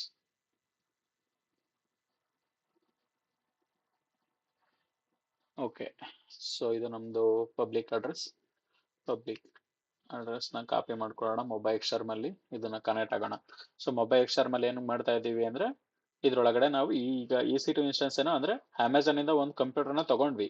ಆ ಕಂಪ್ಯೂಟರ್ ಒಳಗಡೆ ಯಾವ ರೀತಿ ಲಾಗಿನ್ ಆಗಬೇಕು, ಸೊ ಅದಕ್ಕೆ ನಾವು ಏನ್ ಮಾಡ್ತಿದೀವಿ ಅಂದ್ರೆ ಮೊಬೈಲ್ ಶರ್ಮ್ನ ಯೂಸ್ ಮಾಡ್ತಿದೀವಿ. ಸೊ ಅದರಲ್ಲಿ ಸೆಷನ್ಸಿಗೆ ಹೋಗೋಣ. SSH remote host control V public address Ubuntu, user name Ubuntu, advance SSH, use private key. So dot pem ನಾವೇನು ಡೌನ್ಲೋಡ್ ಮಾಡ್ಕೊಂಡ್ವಿ ಕೀ ಪೇರ್ ವ್ಯಾಲ್ಯೂ, ಸೊ ಅದನ್ನ ತಗೊಳ್ಳೋಣ. Test Linux dot pem. Okay, open. Okay, accept it, wait for a few minutes. Okay, perfect. So previous ವಿಡಿಯೋದಲ್ಲಿ ನಿಮಗೆ comments ಎಲ್ಲ ಕಾಣಿಸಿಲ್ಲ ಅಂತೇಳಿ ಗೊತ್ತಾಯ್ತು. So ಅದಕ್ಕೆ ನಾನೀಗ ಫಾಂಟ್ನ ಇನ್ಕ್ರೀಸ್ ಮಾಡ್ತೀನಿ, ಸೊ ದಟ್ ನಿಮಗೆ ಯಾವ ರೀತಿ ಕಮೆಂಟ್ಸ್ ಎಲ್ಲ ಅಂತೇಳಿ ಗೊತ್ತಾಗುತ್ತೆ. Okay, okay, perfect. ಸೊ ಈಗ ನಾವೇನು ಅಂತ ಹೇಳಂದ್ರೆ ನಮ್ದು IP ಅಡ್ರೆಸ್ ಅಂದ್ರೆ ಯಾವ್ದು ನಮ್ದು ಪಬ್ಲಿಕ್ ಅಡ್ರೆಸ್ ಇದೆ. ಸೊ ಈಗ ನಾವೇನು ಅಂದ್ರೆ ನಮ್ಮ EC2 ಇನ್ಸ್ಟೆನ್ಸ್ ಒಳಗಡೆ ಇದೀವಿ. ಸೊ ಈಗ EC2 ಇನ್ಸ್ಟೆನ್ಸ್ ಒಳಗಡೆ ಅಂದ್ರೆ ನಾವು ಈಗ AWS ಇಂದ ಒಂದು ಕಂಪ್ಯೂಟರ್ನ ತಗೊಂಡಿದೀವಲ್ವಾ ರೆಂಟಿಗೆ. ಸೊ ಆ ರೆಂಟಿಗೆ ತಗೊಂಡಿರೋ ಕಂಪ್ಯೂಟರ್ ಒಳಗಡೆ ಈಗ ನಾವು ಸಕ್ಸಸ್ಫುಲಿ ಲಾಗಿನ್ ಆದ್ವಿ. ಸೊ ಈಗ ನಾನು ಫೈಲ್ನ ಕ್ರಿಯೇಟ್ ಮಾಡಿ ಅಂತ ಹೇಳಂದ್ರೆ ಈ ನಾರ್ಮಲ್ ಆಗಿ ಏನ್ ಮಾಡಿದ್ವಿ, ಹೋಗ್ಬಿಟ್ಟು ನಾವು ಇಲ್ಲಿ ಈ ತರ ಹೋಗಿ ವಿಂಡೋಸ್ ಅಲ್ಲಿ ಯಾವ ರೀತಿ ಅಂದ್ರೆ ಈ ರೀತಿ ಹೋದ್ವಿ. ನಾವು ಗ್ರಾಫಿಕಲ್ ಯೂಸರ್ ಇಂಟರ್ಫೇಸ್ ಇತ್ತು, ಅದಕ್ಕೆ ಕ್ಲಿಕ್ ಆನ್ ನ್ಯೂ ಅಂತ ಕೊಟ್ವಿ. ಇಲ್ಲಿ ಫೋಲ್ಡರ್ ಅಂತ ಇತ್ತು, ಒಂದು ಫೋಲ್ಡರ್ ಏನೋ ಒಂದು ಕ್ರಿಯೇಟ್ ಮಾಡಿದ್ವಿ ಅಲ್ವಾ. ಸೊ ಇದು ಈ ರೀತಿ ಆಯ್ತು. ಬಟ್ ಇದರಲ್ಲಿ ಯಾವ ರೀತಿ ಮಾಡೋದು ಅಲ್ವಾ. ಸೊ ಅದೇ ಇವತ್ತಿನ ಕಾನ್ಸೆಪ್ಟ್. ಸೊ ಮೊದಲನೇದಾಗಿ ನಾವು ಯಾವ ಕಮೆಂಟ್ಗೆ ಹೋಗೋಣ ಅಂತ ಹೇಳಿದ್ರೆ ಫಸ್ಟ್ LS ಕಮೆಂಟ್ ಬಗ್ಗೆ ತಿಳ್ಕೊಳ್ಳೋಣ. ಓಕೆ, ಸೊ LS ಕಮೆಂಟ್ ಅಂದ್ರೆ ಏನಪ್ಪಾ. ಸೊ LS ಕಮೆಂಟ್ ಅಂದ್ರೆ ಏನು ತೋರಿಸ್ತಾ ಇಲ್ಲ, ಮೀನ್ಸ್ LS ಅಂತ ಹೇಳಂದ್ರೆ ಲೀಸ್ಟ್. ಲೀಸ್ಟ್ LS ಕಮೆಂಟ್ ಅಂದ್ರೆ ಲೀಸ್ಟ್. ಸೊ ಲೀಸ್ಟ್ ಅಂದ್ರೆ ಏನು, ಯಾವ್ದ್ಯಾವ್ದೆಲ್ಲ ಫೈಲ್ ಇದೆ ನನಗೆ ಲೀಸ್ಟ್ ಮಾಡು, ಅಥವಾ ಯಾವ್ದ್ಯಾವ್ದೆಲ್ಲ ಫೈಲ್ ಮತ್ತೆ ಡೈರೆಕ್ಟರಿಗಳು ಇದಾವೆ ನನಗೆ ಅದನ್ನ ಲೀಸ್ಟ್ ಮಾಡು ಅಂತ ಹೇಳಂದ್ರೆ LS. So next PWD. So PWD ಅಂದ್ರೆ present working directory. So present working directory ಯಾವ್ದ್ರಲ್ಲಿ ಇದೀನಿ, ಹೋಮ್ ಅಲ್ಲಿ ಇದೀನಿ, ಉಬಂಟು ಇದ್ದೀನಿ. ಲೈಕ್ ಇಲ್ಲಿ ನೋಡ್ಬೋದು. ಸೊ ಇದರಲ್ಲಿ ಏನು ಅಂತ ಹೇಳಿದ್ರೆ ಹೋಮು. ಸೊ ಹೋಮ್ ಒಳಗಡೆ ಆಪ್ಸ್, ಆಪ್ಸ್ ಒಳಗಡೆ ಇಲ್ಲಿದೆ ನೋಡಿ, ಇದು ನಮ್ದು ಪ್ರೆಸೆಂಟ್ ವರ್ಕಿಂಗ್ ಡೈರೆಕ್ಟರಿ ಅಂತ ಕರಿಬೋದಾ. ಸೊ ಅಭಿಲಾಷ್ ಅದರಲ್ಲಿ ಪರ್ಸನಲ್, ಅದರಲ್ಲಿ ಆಪ್ಸ್, ಮತ್ತೆ ಅದರಲ್ಲಿ ಡೆವಲಪ್ಸ್ ಕನ್ನಡ. ಸೊ ಈ ರೀತಿ ಒಳಗಡೆ ಇದು ನಮ್ದು present working directory path. So ಈ ಪಾತ್ ಅನ್ನು ನಾವು ಯಾವ ರೀತಿ ತಗೋತೀವಿ ಅಂತ ಹೇಳಂದ್ರೆ ಇಲ್ಲಿ ಈ ರೀತಿ ತಗೋತೀವಿ. PWD ಅಂತ ಕ್ಲಿಕ್ ಮಾಡಿದ್ರೆ ಅದರೊಳಗಡೆ ಈ ಪಾತ್ ಬರುತ್ತೆ. ಸೊ ಈ ಪಾತ್ ಬಗ್ಗೆ ಗೊತ್ತಾಯ್ತು. ಸೊ ಈಗ ಬೇಸಿಕ್ ಆಗಿ ಫಸ್ಟ್ ಏನ್ ಮಾಡೋಣ ಅಂದ್ರೆ ಒಂದು ಫೈಲ್ ನ ಕ್ರಿಯೇಟ್ ಮಾಡೋಣ. ಬೇಡ, ಒಂದು ಫೋಲ್ಡರ್ ಫಸ್ಟ್ ಫೋಲ್ಡರ್ ನ ಕ್ರಿಯೇಟ್ ಮಾಡ್ಕೊಳ್ಳೋಣ. ಸೊ ಈಗ ಫೋಲ್ಡರ್ ನ ಕ್ರಿಯೇಟ್ ಮಾಡಬೇಕು ಅಂದ್ರೆ ಅದಕ್ಕೆ ಕಮೆಂಟ್ ಇದೆ. ಸೊ ಅಂದ್ರೆ ಫೋಲ್ಡರ್ ಅಂದ್ರೆ ಡೈರೆಕ್ಟರಿ ಅಲ್ವಾ, ಒಂದು ಡೈರೆಕ್ಟರಿ ಕ್ರಿಯೇಟ್ ಮಾಡೋಣ, MKDIR ಅಂತ. ಸೊ ಕನ್ನಡ ಡೆವಾಪ್ಸ್ ಕನ್ನಡ ಅಂತ ಕ್ರಿಯೇಟ್ ಮಾಡೋಣ ಫಸ್ಟ್. ಓಕೆ, ಈಗ MKDIR ಕನ್ನಡ ಅಂತ ಕೊಟ್ವಿ. ಸೊ ಅಂದ್ರೆ ನಾವು ಒಂದು ಡೈರೆಕ್ಟರಿ ಕ್ರಿಯೇಟ್ ಮಾಡ್ತೀವಿ. ಈ ಡೈರೆಕ್ಟರಿ ಕ್ರಿಯೇಟ್ ಆಗಿದೆಯಲ್ವಾ ಅಂತ ಯಾವ ರೀತಿ ನೋಡೋದು, LS ಕಮೆಂಟ್. ಅವಾಗಲೇ ಹೇಳಿದೆ ನಾವು ಲೀಸ್ಟ್ ಕಮೆಂಟ್ ಅಂದ್ರೆ LS ಮಾಡಿದ್ರೆ ನಮಗೆ ಲೀಸ್ಟ್ ಕೊಡುತ್ತೆ. ಓಕೆ, ಸೊ ಇಲ್ಲಿ LS ಮಾಡಿದಾಗ ನಮಗೆ ಏನ್ ಬಂತು, ಕನ್ನಡ ಅಂತ ಬಂತು. ಸೊ ದಟ್ ನಮಗೀಗ ಒಂದು ಡೈರೆಕ್ಟರಿ ಕ್ರಿಯೇಟ್ ಆಗಿದೆ. ಸೊ ಈ ಡೈರೆಕ್ಟರಿ ಮತ್ತೆ ಇನ್ನೊಂದೇನು ಅಂದ್ರೆ ಈ ಡೈರೆಕ್ಟರಿ ಒಳಗಡೆ ನಾವು ಫೈಲ್ ನ ಕ್ರಿಯೇಟ್ ಮಾಡೋಣ. ಸೊ ಈಗ ಈ ಡೈರೆಕ್ಟರಿಯಿಂದ ಇಲ್ಲಿ ಮೂವ್ ಆಗ್ಬೇಕಲ್ಲ, ಅಂದ್ರೆ ಇದ್ರಲ್ಲಿ ನಮ್ಮ ಕಸರ್ ಇಲ್ಲ. ಲೈಕ್ ಇದ್ರ ಮೇಲೆ ಕ್ಲಿಕ್ ಮಾಡಿದ ತಕ್ಷಣ ಕನ್ನಡ ಅನ್ನೋ ಫೋಲ್ಡರ್ ಒಳಗಡೆ ನಾವು ಒಂದು ಫೈಲ್ ನ ಕ್ರಿಯೇಟ್ ಮಾಡ್ತೀವಿ ಅಂತ. ಇಲ್ಲಿ ನೋಡಿ, ಇದ್ರಲ್ಲಿ ಬಂದ್ರೆ ಇಲ್ವದ್ವಾ. ಸೊ ಆಪ್ಸ್ ಒಳಗಡೆ ಸೊ ಲೈಕ್ ಈ ತರ ಕ್ಲಿಕ್ ಮಾಡಿದ್ರೆ ನಮಗೆ ಕಸರ್ ಮೂಲಕ ಸೊ ನಾವ್ ಎಲ್ಲಿಗೆ ಬೇಕಾದ್ರೂ ಮೂವ್ ಆಗ್ಬೋದಲ್ವಾ. ಸೊ ಇಲ್ಲ ಡೌನ್ಲೋಡ್ಸ್ಗೆ ಹೋಗ್ಬೋದು, ಇಲ್ಲ ಡೆಸ್ಕ್ಟಾಪಿಗೆ ಬರ್ಬೋದು, ಈ ತರ ಮೂವ್ ಆಗ್ತೀವಿ ನಾವು. ಸೊ ಬಟ್ ಇದ್ರಲ್ಲಿ ಏನು ಅಂತ ಹೇಳಿದ್ರೆ ಆ ತರ ಮೂವ್ ಆಗಕ್ಕಾಗಲ್ಲ, ಯಾಕಂದ್ರೆ ನಮಗೆ ಗ್ರಾಫಿಕಲ್ ಯೂಸರ್ ಇಂಟರ್ಫೇಸ್ ಇಲ್ಲ. ಸೊ ಅದಕ್ಕೆ ನಾವೇಂದ್ರೆ ಒನ್ ಡ್ರೈವ್ ಇಂದ ಇನ್ನೊಂದು ಡ್ರೈವ್ಗೆ ಸ್ವಿಚ್ ಆಗಬೇಕು ಅಂತ ಹೇಳಿ ಅಂದ್ರೆ CD ಅನ್ನೋ ಕಮಾಂಡ್ ನ ಯೂಸ್ ಮಾಡ್ತೀವಿ. CD means change directory. So CD Kannada ಅಂದ್ರೆ ನಾನು ಕನ್ನಡ ಅನ್ನೋ ಫೋಲ್ಡರ್ ಒಳಗಡೆ ಹೋಗ್ಬೇಕು. ಓಕೆ, ಇಲ್ಲಿ ನೋಡಿ. ಸೊ ಇಲ್ಲಿ ಬಂತು ನಮಗೆ ಕನ್ನಡ ಅಂತ. ಸೊ ಕನ್ನಡ ಅಂದ್ರೆ ಈಗ ನೀವು ಆಲ್ರೆಡಿ ಕನ್ನಡ ಅನ್ನೋ ಫೋಲ್ಡರ್ ಒಳಗಡೆ ಇದ್ದೀರಾ ಅಂತ. ಈ ಫೋಲ್ಡರ್ ಒಳಗಡೆ ನಾನು ಫೈಲ್ ನ ಕ್ರಿಯೇಟ್ ಮಾಡೋಣ. ಸೊ ಫೈಲ್ ನ ಯಾವ ರೀತಿ ಕ್ರಿಯೇಟ್ ಮಾಡೋದು ಅಂದ್ರೆ using touch command. So touch DevOps ಅಂತ ಮಾಡೋಣ ಫಸ್ಟ್. ಓಕೆ, ಆಯ್ತು. ಈಗ ಈ ಕಮಾಂಡ್ ಇದು ಈ ಕನ್ನಡ ಅನ್ನೋ ಫೋಲ್ಡರ್ ನಾವು ಕ್ರಿಯೇಟ್ ಮಾಡಿದ್ವಲ್ಲ ಡೈರೆಕ್ಟ್ರಿ, ಆ ಡೈರೆಕ್ಟ್ರಿ ಒಳಗೆ ಏನ್ ಮಾಡಿದ್ವಿ, ಫಸ್ಟ್ ಒಂದು ಡೈರೆಕ್ಟ್ರಿ ಕ್ರಿಯೇಟ್ ಮಾಡಿದ್ವಿ ಏನಪ್ಪ, ಏನಂತ, ಕನ್ನಡ ಅಂತ ಒಂದು ಡೈರೆಕ್ಟ್ರಿ ಕ್ರಿಯೇಟ್ ಮಾಡಿದ್ವಿ, ಅದು ಶೋ ಆಯ್ತು. ನೆಕ್ಸ್ಟ್ ಆ ಕನ್ನಡ ಅನ್ನೋ ಡೈರೆಕ್ಟ್ರಿ ಒಳಗಡೆ ಮೂವ್ ಆದ್ವಿ, ಸಿ ಡಿ ಮೂಲಕ, ಚೇಂಜ್ ಡೈರೆಕ್ಟರಿ ಕಮಾಂಡ್ ಮೂಲಕ ಕನ್ನಡ ಅನ್ನೋ ಫೋಲ್ಡರ್ ಒಳಗಡೆ ಹೋದ್ವಿ. ಆ ಫೋಲ್ಡರ್ ಒಳಗಡೆ ಹೋಗಿ ಒಂದು ಫೈಲ್ ನ ಕ್ರಿಯೇಟ್ ಮಾಡಿದ್ವಿ, ಏನಂತ, ಡೆವಾಪ್ಸ್ ಅಂತ ಫೈಲ್ ನ ಕ್ರಿಯೇಟ್ ಮಾಡಿದ್ವಿ. ಈಗ ನೋಡೋಣ ಯಾವ ರೀತಿ ಫೈಲ್ ಇದೆ ಅಂತೇಳಿ. ls DevOps. ಸೊ ನಾವು ಡೆವಾಪ್ಸ್ ಅನ್ನೋ ಒಂದು ಫೈಲ್ ನ ಕ್ರಿಯೇಟ್ ಮಾಡಿದ್ವಿ, ಅದು ನಮಗೆ ಇಷ್ಟ ಆಯ್ತು. ಓಕೆ, ನನಗೀಗ ಕನ್ನಡ ಅನ್ನೋ ಫೋಲ್ಡರ್ ಇಂದ ನಾನು ಸ್ವಿಚ್ ಆಗಬೇಕು. ಲೈಕ್ ಈಗ PWD ನೋಡೋಣ, present working directory, present working directory slash home, ಅದರಲ್ಲಿ ಉಬಂಟು, ನೆಕ್ಸ್ಟ್ ನೀನು ಕನ್ನಡ ಅನ್ನೋ ಫೋಲ್ಡರ್ ಒಳಗಡೆ ಇದೆಯಾ ಅಂತ ತೋರಿಸಿದೆ, ಅಂದ್ರೆ ಕನ್ನಡ ಅನ್ನೋ ಡೈರೆಕ್ಟರಿ ಒಳಗಡೆ ಇದೆಯಾ ಅಂತ. ಸೊ ನಾನು ಕನ್ನಡ ಇಂದ ಈಗ ಉಬಂಟು ಬರಬೇಕು, ಅಂದ್ರೆ ರಿಪೀಟ್ ಬ್ಯಾಕ್ ಬರಬೇಕು. ಸೊ ಅವಾಗ ಏನ್ ಮಾಡ್ತೀನಿ ಅಂದ್ರೆ CD. ಸೊ ಈಗ ನಾನು ಇಲ್ಲಿಗೆ ಬಂದೆ, ಉಬಂಟುಗೆ ಬಂದೆ. ಸೊ ಸ್ಲಾಶ್ ಹೋಮ್ ಸ್ಲಾಶ್ ಉಬಂಟುಗೆ ಬಂದೆ. ಸೊ ಕರೆಕ್ಟಾಗಿ ಬಂದಿದ್ದೇನೆ ಇಲ್ವಾ ಚೆಕ್ ಮಾಡೋದಕ್ಕೆ ಅಗೇನ್ PWD ತಿಳ್ಕೊಳ್ಳೋಣ. ಸೊ ಈ PWD ಇಂದ ಬಂದಾಗ ಹೋಮ್ ಉಬಂಟು. ಸೊ ಅವಾಗಲೇ ನಾನು ಯಾವ ಡೈರೆಕ್ಟರಿ ಇದ್ದೆ, home slash Ubuntu slash Kannada ಅನ್ನೋ ಫೋಲ್ಡರ್ ಒಳಗಡೆ ಇದೆ. ಸೊ ಇವಾಗ ಹೋಮ್ ಡೈರೆಕ್ಟರಿ ಬಂದಿದ್ದೀನಿ. ಓಕೆ, ಇಷ್ಟು ಕಾನ್ಸೆಪ್ಟ್ ಅರ್ಥ ಆಯ್ತಾ? ಸೊ PWD ಏನಕ್ಕೆ ಯೂಸ್ ಮಾಡ್ತೀವಿ, ಪ್ರೆಸೆಂಟ್ ವರ್ಕಿಂಗ್ ಡೈರೆಕ್ಟರಿ, ಅಂದ್ರೆ ಯಾವ ಪಾತ್ ಅಲ್ಲಿ ಇದೀವಿ ಅಂತ ತಿಳ್ಕೊಳ್ಳೋದಕ್ಕೆ PWD ಯೂಸ್ ಮಾಡ್ತೀವಿ. MKDIR ಅಂತ ಹೇಳಂದ್ರೆ ಒಂದು ಡೈರೆಕ್ಟರಿ ಕ್ರಿಯೇಟ್ ಮಾಡೋದಕ್ಕೆ, ನಾವು ಏನೋ ಒಂದು ಫೋಲ್ಡರ್ ಕ್ರಿಯೇಟ್ ಮಾಡೋ ತರ ಒಂದು ಡೈರೆಕ್ಟರಿ ಕ್ರಿಯೇಟ್ ಮಾಡೋದಕ್ಕೆ MKDIR ಅಂತ ಕಮೆಂಟ್ ಯೂಸ್ ಮಾಡ್ತೀವಿ.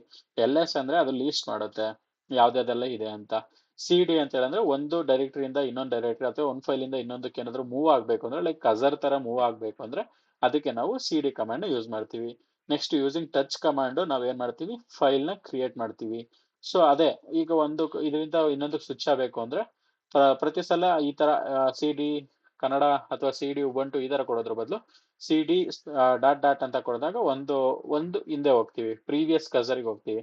ಇನ್ನೊಂದು ಸ್ಲಾಶ್ ಹಾಕಿ ಮತ್ತೆ ಮಾಡಿದ್ರೆ ಅದಕ್ಕೆ ಮತ್ತೆ ಇನ್ನೊಂದು ಹೋಗ್ತೀವಿ. ಸೊ ಯಾವ ತರ ಅಂದ್ರೆ, ಸೊ ಈಗ ನೋಡೋಣ, CD ಕನ್ನಡ,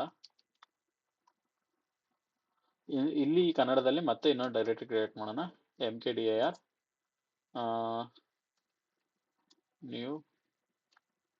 ನ್ಯೂ ಕನ್ನಡ ಅಂತ. ಸೊ ಈಗ ಮತ್ತೆ ಚೇಂಜ್ ಆಗೋಣ, CD ನ್ಯೂ ಕನ್ನಡ, ಈಗ PWD ನೋಡೋಣ. ಸೊ ಈಗ ನಮ್ದು ಪಾತ್ ಯಾವ ರೀತಿ ಇದೆ ಅಂದ್ರೆ ಸ್ಲಾಶ್ ಹೋಮ್ ಉಬಂಟು ಆಮೇಲೆ ಕನ್ನಡ, ಅದರಲ್ಲಿ ನ್ಯೂ ಕನ್ನಡ ಅನ್ನೋ ಫೋಲ್ಡರ್ ಅಲ್ಲಿ ಇದೆಯಾ ಅಂತ ತೋರಿಸ್ತಿದೆ ಅಲ್ವಾ. ಸೊ ಈಗ ನಾನೇ ಅಂತ ಅಂದ್ರೆ ನ್ಯೂ ಕನ್ನಡ ಇಂದ ಡೈರೆಕ್ಟ್ ನಾನು ಉಬಂಟುಗೆ ಬರಬೇಕು. ಸೊ ಡೈರೆಕ್ಟ್ ನಾನು ಉಬಂಟುಗೆ ಬರಬೇಕು ಅಂದ್ರೆ ಅವಾಗಲೇ ಈ ಕಮೆಂಟ್ ನ ಯೂಸ್ ಮಾಡಿದ್ವಿ, ಏನಕ್ಕೆ, ಈ ನ್ಯೂ ಕನ್ನಡ ಇಂದ ಕನ್ನಡಕ್ಕೆ ಬರೋದಕ್ಕೆ ನಾವು ಏನ್ ಮಾಡಿದ್ವಿ, CD ಡಾಟ್ ಡಾಟ್ ಅಂತ ಮಾಡಿದ್ರೆ ಇಲ್ಲಿಗೆ ಬರ್ತೀವಿ. ಸೊ ಡೈರೆಕ್ಟ್ ನಾನು ಉಬಂಟುಗೆ ಹೋಗ್ಬೇಕು ಅಂದಾಗ CD ಡಾಟ್ ಡಾಟ್ ಸ್ಲಾಶ್ ಮತ್ತೆ ಡಾಟ್ ಡಾಟ್ ಹೊಡೆದಾಗ ಡೈರೆಕ್ಟ್ ಆಗಿ ನಾವು ಹಿಂದೆ ಹೋಗ್ತೀವಿ. ಸೊ ಈಗ ನಾವು ಪ್ರೆಸೆಂಟ್ ವರ್ಕಿಂಗ್ ಡೈರೆಕ್ಟರಿ ನೋಡೋಣ. ಫೈನ್, ಈಗ ನೋಡಿ ಪರ್ಫೆಕ್ಟ್, ನಾವ್ ಇವಾಗ ಬ್ಯಾಕ್ ಬಂದಿದ್ದೀವಿ, ಅಂದ್ರೆ ಉಬಂಟು ಹೋಮ್ ಡೈರೆಕ್ಟರಿ ಬಂದ್ವಿ. ಸೊ ಡೈರೆಕ್ಟ್ ನಾವ್ ಇಲ್ಲಿಂದ ಇಲ್ಲಿಗೆ ಲಾಂಗ್ ಜಂಪ್ ಹೊಡೆದ್ವಿ. ಸೊ ಆ ಲಾಂಗ್ ಜಂಪ್ ಮಾಡೋದಕ್ಕೆ ಏನ್ ಮಾಡ್ಬೇಕು ಅಂದ್ರೆ ಈ ತರ ಸ್ಲಾಶ್ ನ ಯೂಸ್ ಮಾಡ್ತೀವಿ. ಅರ್ಥ ಆಯ್ತಾ ನಿಮಗೆ ಕಾನ್ಸೆಪ್ಟ್? ಇಷ್ಟೇನೆ. ಸೊ ವಿತಿನ್ 10 minutes ನಾವು ಎಷ್ಟೊಂದು ಕಮೆಂಟ್ಸ್ ಬಗ್ಗೆ ತಿಳ್ಕೊಂಡ್ವಿ, LS ಬಗ್ಗೆ ತಿಳ್ಕೊಂಡ್ವಿ, PW ಬಗ್ಗೆ ತಿಳ್ಕೊಂಡ್ವಿ, MKDIR, LS, PWD ಎಲ್ಲದ್ರ ಬಗ್ಗೆ ತಿಳ್ಕೊಂಡ್ವಿ. ಸೊ ಈಗ ಯಾವ್ದಾದ್ರು ಒಂದು ನಾವು ಏನಾದ್ರು ಒಂದು ಏನಪ್ಪಾ ಅಂದ್ರೆ ಡಿಲೀಟ್ ಮಾಡೋಣ. ಈಗ ಡಿಲೀಟ್ ಮಾಡ್ಬೇಕಲ್ಲ, ಈಗ ಕ್ರಿಯೇಟ್ ಮಾಡ್ಬಿಟ್ವಿ.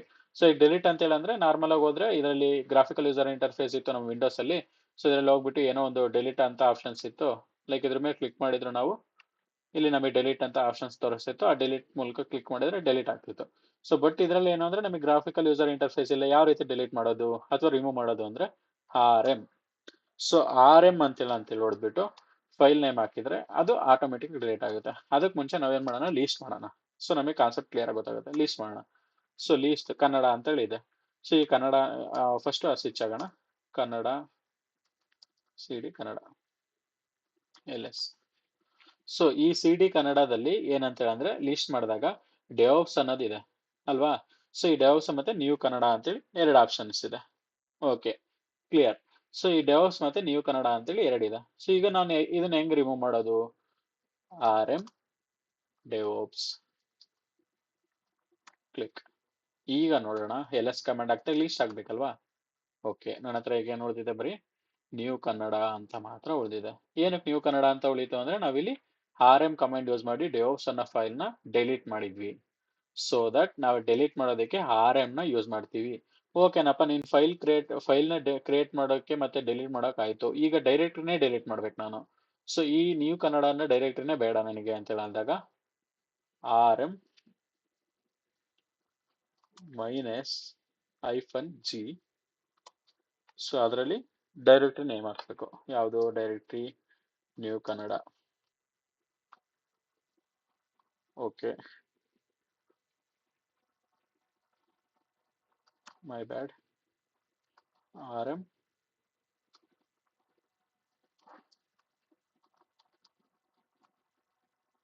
ಓಕೆ, ಸೊ ಅದು ಜಿ ಅಲ್ಲ, R. So okay, remove directory. So ಈಗ ನೋಡೋಣ ls ಮಾಡಿ.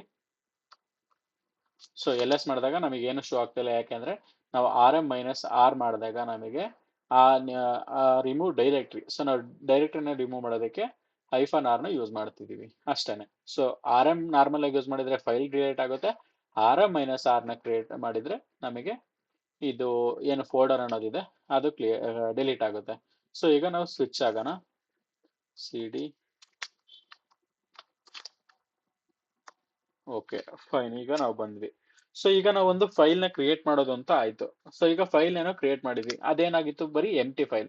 ನಾವು ಫೈಲ್ ನ ಕ್ರಿಯೇಟ್ ಮಾಡಿ ಅದ್ರೊಳಗಡೆ ಏನಾದ್ರು ಬರೀಬೇಕಲ್ವಾ, ಅದಕ್ಕೆ ಏನ್ ಕಮಾಂಡ್ ಯೂಸ್ ಮಾಡ್ತೀವಿ ಅಂದ್ರೆ vi command. So vi command use ಮಾಡ್ಬಿಟ್ಟು ಏನೋ ಒಂದು ಈಗ ಮತ್ತೆ ಇನ್ನೊಂದು ಫೈಲ್ ಕ್ರಿಯೇಟ್ ಮಾಡೋಣ, devops ಅಂತ. ಸೊ vi devops ಅಂತ ಕ್ರಿಯೇಟ್ ಮಾಡಿದಾಗ ನಮಗೆ ಈ ತರ ಓಪನ್ ಆಗುತ್ತೆ. ಸೊ ಇಲ್ಲಿ ನೋಡ್ಬೋದು ನಿಮಗೆ ಕೆಳಗಡೆ devops ಅನ್ನೋ ಫೈಲ್ ಕ್ರಿಯೇಟ್ ಆಗಿದೆ, ನ್ಯೂ ಅಂತ ಇದೆ. ಸೊ ಇದ್ರೊಳಗಡೆ ನಾವು ಬರೀಬೇಕು. ಸೊ ಇದ್ರೊಳಗಡೆ ಯಾವ ರೀತಿ ಫೈಲ್ ನ ಬರಿತೀವಿ ಅಂದ್ರೆ ಫಸ್ಟ್ ನಾವ್ ಏನ್ ಮಾಡ್ಬೇಕು ಅಂದ್ರೆ ಎಸ್ಕೇಪ್ ಬಟನ್ ನ ಪ್ರೆಸ್ ಮಾಡಿ. ಸೊ ಎಸ್ಕೇಪ್ ಬಟನ್ ನ ಪ್ರೆಸ್ ಮಾಡಿದ್ಮೇಲೆ ನೆಕ್ಸ್ಟ್ ನ ಪ್ರೆಸ್ ಮಾಡಿ. ಸೊ ಆವಾಗ ನಮಗೆ ಇನ್ಸರ್ಟ್ ಮೋಡ್ಗೆ ಹೋಗ್ತೀವಿ.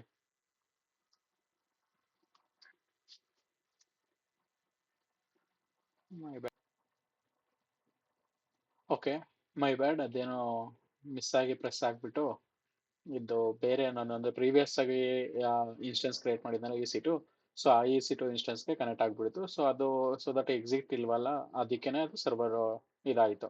ಸೊ ಓಕೆ, ಈಗ ನಾವು ಫೈಲ್ ನ ಕ್ರಿಯೇಟ್ ಮಾಡೋದು ಹೇಗೆ ಅಂತೆಲ್ಲ ತಿಳ್ಕೊಂಡ್ವಿ ಬೇರೆ ಬೇರೆ ಕಮೆಂಟ್ಸ್ ಯೂಸ್ ಮಾಡ್ಕೊಂಡು. ಈಗ ಫೈಲ್ ಒಳಗಡೆ ಕಂಟೆಂಟ್ ನ ಯಾವ ರೀತಿ ಬರೆಯೋದು ಅಂತ. ಸೊ ಅದಕ್ಕೆ ನಾವು ಏನಂತ ಯೂಸ್ ಮಾಡ್ತೀವಿ ಅಂದ್ರೆ vi ಕಮಾಂಡ್ ನ ಯೂಸ್ ಮಾಡ್ತೀವಿ. So vi follow that file name. So file name ಏನಾದ್ರು ಕೊಡ್ಬೋದು, ಲೈಕ್ abc.txt ಅಂತ ಕೊಡೋಣ ಎಕ್ಸ್ಟೆನ್ಷನ್. ಓಕೆ, ಕ್ಲಿಕ್ ಮಾಡಿದಾಗ ನಿಮಗೆ ಈ ರೀತಿ ಬರುತ್ತೆ. ಸೊ ಈ ರೀತಿ ಮಾಡಿದಾಗ ಈ ಫೈಲ್ ಒಳಗಡೆ ನೀವು ಬರೀಬೇಕು ಅಂದ್ರೆ ಸೊ ಈ ಫೈಲ್ ನೀವು ಬರೀ ರೀಡ್ ಮಾಡ್ಬೇಕಾ ಇಲ್ಲ ರೈಟ್ ಮಾಡ್ಬೇಕಾ ಅನ್ನೋ ಆಪ್ಷನ್ಸ್ ಇರುತ್ತೆ. ಅದಕ್ಕೆ ನೀವೇನ್ ಮಾಡಿ ಅಂದ್ರೆ ಜಸ್ಟ್ ನ ಕ್ಲಿಕ್ ಮಾಡಿದಾಗ ಸೊ ನೀವು ಇಲ್ಲಿ ನೋಡ್ಬೋದು ಇನ್ಸರ್ಟ್ ಅಂತ ಬಂತು. ಸೊ ಇನ್ಸರ್ಟ್ ಮೋಡಲ್ ಇದೆ. ಸೊ ಇದ್ರಲ್ಲಿ ನೀವೇನಾದ್ರೂ ಬರೀಬಹುದು, hello this is devops class. Okay, so ಈಗ ಫೈಲ್ ನ ಬರದ್ರಿ, ಇದನ್ನ ಸೇವ್ ಮಾಡ್ಬೇಕಲ್ವಾ. ಸೊ ಇದನ್ನ ಸೇವ್ ಮಾಡಿ. ಸೊ ಸೇವ್ ಮಾಡಿದ್ಮೇಲೆ ನೆಕ್ಸ್ಟ್ ಎಸ್ಕೇಪ್ ಬಟನ್ ಕ್ಲಿಕ್ ಮಾಡಿ. ಎಸ್ಕೇಪ್ ಆದ್ಮೇಲೆ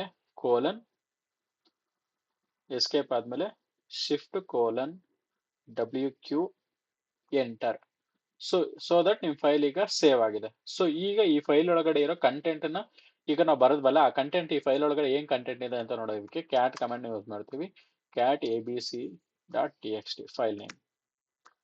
ಸೊ ಆ ಫೈಲ್ ಒಳಗಡೆ ನಾವ್ ಏನ್ ಬರ್ದಿದ್ವಿ, hello this is devops class ಅಂತ ಬರ್ದಿದ್ವಿ. ಸೊ ಈಗ ನಮಗೆ ಆ ಕಂಟೆಂಟ್ ನ ರೀಡ್ ಮಾಡಬಹುದು.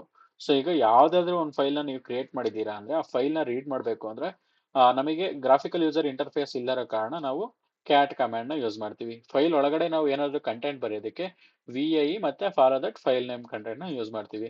ಸೊ ನಾವ್ ಇವಾಗ ಏನೇನೆಲ್ಲ ಕಮೆಂಟ್ಸ್ ನೋಡಿದ್ವಿ ಅಂದ್ರೆ ಫಸ್ಟ್ ನಾವ್ ಏನ್ ಮಾಡಿದ್ವಿ, ls ಕಮಾಂಡ್ ನ ನೋಡಿದ್ವಿ. ಸೊ ls ಕಮೆಂಟ್ ಆದ್ಮೇಲೆ ನೆಕ್ಸ್ಟ್ ನೋಡಿದ ಯಾವ್ದು ಕಮಾಂಡ್, ನಾವು pwd ಕಮಾಂಡ್ ನೋಡಿದ್ವಿ. ಸೊ pw ಆದ್ಮೇಲೆ ಟಚ್ ಕಮಾಂಡ್ ನ ನೋಡಿದ್ವಿ, ಟಚ್. ಸೊ ಟಚ್ ಕಮಾಂಡ್ ಆದ್ಮೇಲೆ ಯಾವ್ದು ನೋಡಿದ್ವಿ, rm. ಸೊ rm-r ಅಂತ ಕಮೆಂಟ್ ನೋಡಿದ್ವಿ. ಸೊ ನೆಕ್ಸ್ಟ್ ಅದಾದ್ಮೇಲೆ cd ನೋಡಿದ್ವಿ. cd ಲಿ ಬೇರೆ ಬೇರೆ ನೋಡಿದ್ವಿ, cd cd / ಇದನ್ನ ನೋಡಿದ್ವಿ. ಸೊ ಅದಾದ್ಮೇಲೆ ನೆಕ್ಸ್ಟ್ ಯಾವ ಕಮಾಂಡ್ ನೋಡಿದ್ವಿ, mkdir ನೋಡಿದ್ವಾ. MKDIR ನೋಡಿದ್ವಿ, ಮೇಕ್ ಡೈರೆಕ್ಟ್ರಿ, ಚೇಂಜ್ ಡೈರೆಕ್ಟ್ರಿ ಆಯ್ತು. ನೆಕ್ಸ್ಟ್ ಅದಾದ್ಮೇಲೆ ಇಷ್ಟು ಕಮಾಂಡ್ ಆಯ್ತು. ಸೊ ಓಕೆ, ಈಗ ನಾವೇನ್ ಮಾಡಿದ್ವಿ, ಫಸ್ಟ್ ಒಂದು ನಮ್ದು ವರ್ಚುವಲ್ ಮಷೀನ್ಸ್ ಅಲ್ಲಿ ಯಾವ್ಯಾವ್ದೆಲ್ಲ ಫೈಲ್ ಇದೆ ಅಂತ ತಿಳ್ಕೊಳ್ಳೋದಕ್ಕೆ LS ಕಮಾಂಡ್ ಯೂಸ್ ಮಾಡಿದ್ವಿ. ಆಮೇಲೆ ಯಾವ ಪ್ರೆಸೆಂಟ್ ವರ್ಕಿಂಗ್ ಡೈರೆಕ್ಟರಿ ಇದೀವಿ ಅಂತ ತಿಳ್ಕೊಳ್ಳೋದಕ್ಕೆ PWD ಕಮಾಂಡ್ ಯೂಸ್ ಮಾಡಿದ್ವಿ. ಅದನ್ನ ಪಾತ್ ನ ತಿಳ್ಕೊಳ್ಳೋದಕ್ಕೆ PWG present working directory. So next touch command ನ ಯೂಸ್ ಮಾಡೋದು ಹೇಗೆ ಅಂತ ನೋಡಿದ್ವಿ. ಟಚ್ ಕಮಾಂಡ್ ಫೈಲ್ ನ ಕ್ರಿಯೇಟ್ ಮಾಡೋದಕ್ಕೆ, RM ಅಂದ್ರೆ ಫೈಲ್ ನ ರಿಮೂವ್ ಮಾಡೋದಕ್ಕೆ, RM-R ಅಂತ ಹೇಳಂದ್ರೆ ನಾವನ್ನ ಒಂದು ಫೋಲ್ಡರ್ ನ ಅಥವಾ ಡೈರೆಕ್ಟರಿ ನ ರಿಮೂವ್ ಮಾಡೋದಕ್ಕೆ, ಇದು ಡೈರೆಕ್ಟರಿ ರಿಮೂವ್ ಮಾಡೋದಕ್ಕೆ, ಇದು ಬಂದ್ಬಿಟ್ಟು RM ಅಂತ ಹೇಳಂದ್ರೆ ಜಸ್ಟ್ ಫೈಲ್ ನ ರಿಮೂವ್ ಮಾಡೋದಕ್ಕೆ. ಸೊ ಆಮೇಲೆ CD ಚೇಂಜ್ ಡೈರೆಕ್ಟರಿ, ಡೈರೆಕ್ಟರಿ ಅಂದ್ರೆ ಕಜರ್ ತರ ಒಂದರಿಂದ ಒಂದಕ್ಕೆ ಮೂವ್ ಆಗೋದಕ್ಕೆ ಈ ಕಮಾಂಡ್ಸ್ ನ ಯೂಸ್ ಮಾಡಿದ್ವಿ. ಇದು ಯಾವ ತರ ಡಿಫ್ರೆಂಟ್ ಆಗಿ ಯೂಸ್ ಮಾಡಬಹುದು ಅಂತ ನೋಡಿದ್ವಿ. ಸೊ MKDIR ಅಂದ್ರೆ ಡೈರೆಕ್ಟರಿನ ಕ್ರಿಯೇಟ್ ಮಾಡಕ್ಕೆ ಅಂತ ನೋಡಿದ್ವಿ. ಸೊ ಅದಾದ್ಮೇಲೆ ಕ್ಯಾಟ್ ಕಮಾಂಡ್ ನೋಡಿದ್ವಿ. ಕ್ಯಾಟ್ ಕಮಾಂಡ್ ಅಂದ್ರೆ ಫೈಲ್ ನ ರೀಡ್ ಮಾಡೋದಕ್ಕೆ ಕ್ಯಾಟ್ ಕಮಾಂಡ್ ಯೂಸ್ ಮಾಡ್ತೀವಿ. ಸೊ VI ಕಮಾಂಡ್ ನ ಫೈಲ್ ಒಳಗಡೆ ಏನಾದ್ರು ಒಂದು ಬರೆಯೋದಕ್ಕೆ ಯೂಸ್ ಮಾಡಿದ್ವಿ. ಅದರಿಂದ ಹೇಗೆ ಎಕ್ಸಿಕ್ಯೂಟ್ ಮಾಡೋದು ಅಂತಾನು ನೋಡಿದ್ವಿ. ಓಕೆ, ಸೊ ಸೊ ನಾವೊಂದು 10-15 ಮಿನಿಟ್ಸ್ ಒಳಗೆ ಇಷ್ಟೊಂದು ಕಮಾಂಡ್ಸ್ ಬಗ್ಗೆ ತಿಳ್ಕೊಂಡ್ವಿ. ಸೊ ಇವು ನಾವು ಡೆವಲಪ್ಸ್ ಇಂಜಿನಿಯರ್ ಆಗಿ ಡೈಲಿ ಲೈಫ್ ಅಲ್ಲಿ ನಾವು ಯೂಸ್ ಮಾಡೋದಂತ ಕಮಾಂಡ್ಸ್ಗಳು, ಇವೆಲ್ಲ ಬೇಸಿಕ್ ಕಮಾಂಡ್ಸ್. ಓಕೆನಾ? ಸೊ ನೆಕ್ಸ್ಟ್ ಅದೇ ತರನೇ ಇನ್ನೊಂದು ಕೆಲವೊಂದು ಇಷ್ಟಿದೆ. ಸೊ ಬೇಸಿಕ್ ಕಮಾಂಡ್ಸ್ ಅವು ಯಾವ್ದು ಅಂತ ನೋಡೋಣ. ಸೊ ಇದಾದ್ಮೇಲೆ ನೆಕ್ಸ್ಟ್ ಮೇನ್ ಇಂಪಾರ್ಟೆಂಟ್ ಆಗಿ, ಈಗ ನಾವೇನಾದ್ರು ಒಂದು, ಈಗ ಯಾರೋ ನಿಮ್ ಫ್ರೆಂಡ್ ಬರ್ತಾನೆ ನಿನ್ನ ಹತ್ರ, ನೀನ್ ಸಿಸ್ಟಮ್ದು ಎಷ್ಟು ಯೂಸ್ ಮಾಡಿದ್ಯೋ ಸ್ಟೋರೇಜ್ ಎಲ್ಲ ಅಂತ ನೀನ್ ಸಿಸ್ಟಮ್ ಮ್ಯಾನೇಜರ್ಗೆ ಹೋಗಿ ನೋಡ್ತೀಯ. ಸೊ ಅದರಲ್ಲಿ ನೀನು ಎಷ್ಟು RAM ಯೂಸ್ ಮಾಡಿದ್ಯಾ, ಎಷ್ಟು ಸ್ಟೋರೇಜ್ ಯೂಸ್ ಮಾಡಿದ್ಯಾ, ಏನೇನೆಲ್ಲ ಫ್ರೀ ಇದೆ, ಅದೆಲ್ಲ ಯಾವ್ದೆಲ್ಲ ಆ್ಯಪ್ ಎಷ್ಟೆಲ್ಲ ತಗೊಂಡಿದೆ ಅನ್ನೋದ್ರ ಬಗ್ಗೆ ಕಂಪ್ಲೀಟ್ ಆಗಿ ಡೀಟೇಲ್ಸ್ ಬಂದ್ಬಿಡುತ್ತೆ ಅಲ್ವಾ. ಸೊ ಅದೇ ರೀತಿ ಈಗ ನಾವು ವರ್ಚುವಲ್ ಮಷೀನ್ಸ್ ಅಲ್ಲಿ ಯಾವ ರೀತಿ ನೋಡೋದು, ನಮಗೆ ಗ್ರಾಫಿಕಲ್ ಯೂಸರ್ ಇಂಟರ್ಫೇಸ್ ಇಲ್ದರ ಕಾರಣ ಯಾವ ರೀತಿ ನೋಡ್ತೀವಿ ಅಂದ್ರೆ ಅದಕ್ಕೆ ಬೇರೆ ಬೇರೆ ಕಮಾಂಡ್ಸ್ ಇದೆ. ಸೊ ಮೊದಲನೇ ಕಮಾಂಡ್ ಏನಂದ್ರೆ ಫ್ರೀ, ಅಂದ್ರೆ ಸ್ಟೋರೇಜ್ ಎಷ್ಟು ಫ್ರೀ ಇದೆ ಅಂತ ನೋಡಕ್ಕೆ. So -G. ಸೊ -G ಅಂದ್ರೆ, ಸೊ G ಅಂತ ಹೇಳಂದ್ರೆ ಅದು ನಮಗೆ ಯಾವ ಯಾವ್ದು ರೀತಿ RAM ಯೂಸೇಜ್ ಆಗಿದೆ ಅನ್ನೋದ್ರ ಬಗ್ಗೆ ಮಾಹಿತಿ ಕೊಡುತ್ತೆ.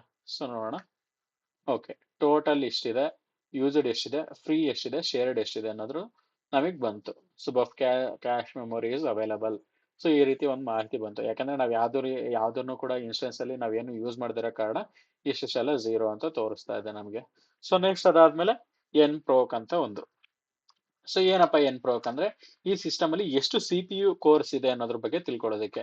nproc ಅಂದ್ರೆ 2. ಸೊ ಯಾಕಂದ್ರೆ ನಾವು ಬೇಸಿಕ್ ಇದು ನಾವು ಫ್ರೀ ಟೈರ್ ಎಲಿಜಿಬಲ್ ಇರೋದು ಅಂದ್ರೆ ನಾವ್ ಇಲ್ಲಿ ತಗೊಂಡ್ವಲ್ಲ AWS ಬೇಸಿಕ್ ಅಲ್ಲಿ ಯಾವ್ದೊಂದು EC2 ಇನ್ಸ್ಟೆನ್ಸ್ ಅಲ್ಲಿ ನಾವು ಯಾವ ರೀತಿ. ಸೊ ಓಕೆ, nproc ಕಮಾಂಡ್ ಅಂತ ಹೇಳಂದ್ರೆ ಅದರಲ್ಲಿ ಈಗ 2 ಅಂತ ಕೊಡ್ತಿದೆ. ಸೊ 2 ಅಂದ್ರೆ CPU ಕೋರ್ 2 ಇದೆ, ಯಾಕಂದ್ರೆ ನಾವು ಫ್ರೀ ಟೈರ್ ಎಲಿಜಿಬಲ್ ಇಲ್ಲಿ ತಗೊಂಡ್ವಲ್ಲ EC2 ಇನ್ಸ್ಟೆನ್ಸ್ ಅಲ್ಲಿ. ಸೊ EC2 ಇನ್ಸ್ಟೆನ್ಸ್ ಡೀಟೇಲ್ಸ್ ನೋಡೋಣ.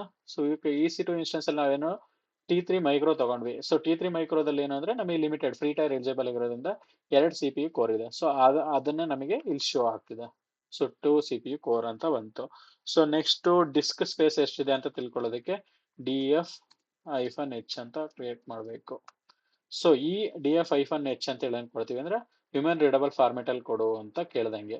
ಸೊ ಫೈಲ್ ಸಿಸ್ಟಮ್ ಅಲ್ಲಿ ಯಾವ ಫೈಲ್ ಸೈಜ್ ಎಷ್ಟಿದೆ, ಯೂಸ್ಡ್ ಎಷ್ಟಿದೆ, ಅವೈಲಬಲ್ ಎಷ್ಟಿದೆ, ಎಷ್ಟು % ಯೂಸ್ ಆಗಿದೆ, ಸೊ ಅದ್ರ ಕಂಪ್ಲೀಟ್ ಡೀಟೇಲ್ಸ್ ನಮ್ಮ ಫೈಲ್ ಅಲ್ಲಿ ಅಂದ್ರೆ ನಮ್ಮ EC2 ಇನ್ಸ್ಟೆನ್ಸ್ ಅಲ್ಲಿ ಯಾವ್ದಕ್ಕೆಲ್ಲ ಯೂಸ್ ಆಗಿದೆ ಅನ್ನೋದು ಕಂಪ್ಲೀಟ್ ಡೀಟೇಲ್ಸ್ ಇಲ್ಲಿ ನಮಗೆ ಕೊಡ್ತಾ ಹೋಗುತ್ತೆ.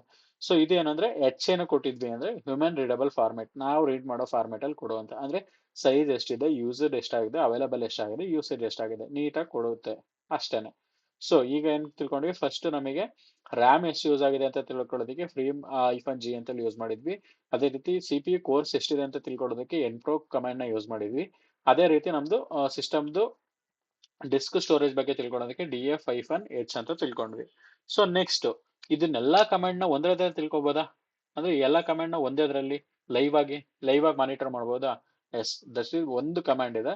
ಸೊ ತುಂಬಾ ಯೂಸ್ಫುಲ್ ಆಗಂತ ಕಮಾಂಡ್ ಅದು ಟಾಪ್ ಕಮಾಂಡ್.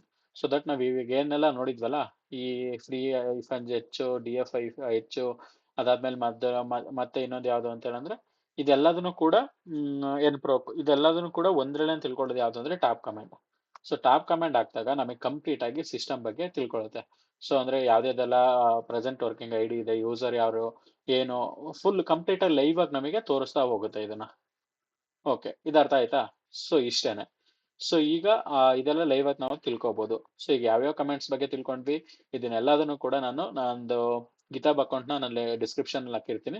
ಸೊ ದಟ್ ನೀವು ಆ ಡಿಸ್ಕ್ರಿಪ್ಷನ್ ಹಾಕಿರೋ ಗಿಟಾಬ್ ಅಕೌಂಟ್ ಅಲ್ಲಿ ಹಾಕಿರೋ ಒಂದು ಡಾಕ್ಯುಮೆಂಟೇಶನ್ ನೀವು ಫಾಲೋ ಮಾಡ್ಕೊಂತ ಹೋದ್ರೆ ನಿಮಗೆ ಈಸಿಯಾಗಿ ಎಲ್ಲಾ ಕಮೆಂಟ್ಸ್ ಇವತ್ತಿನ ಕ್ಲಾಸಿಂದು ನೀಟಾಗಿ ಗೊತ್ತಾಗುತ್ತೆ. ಹೋಪ್ ನಿಮಗೆ ಈ ವಿಡಿಯೋ ಎಲ್ಲ ಇಷ್ಟ ಆಗಿದೆ ಅನ್ಕೋತೀನಿ. Thank you everyone.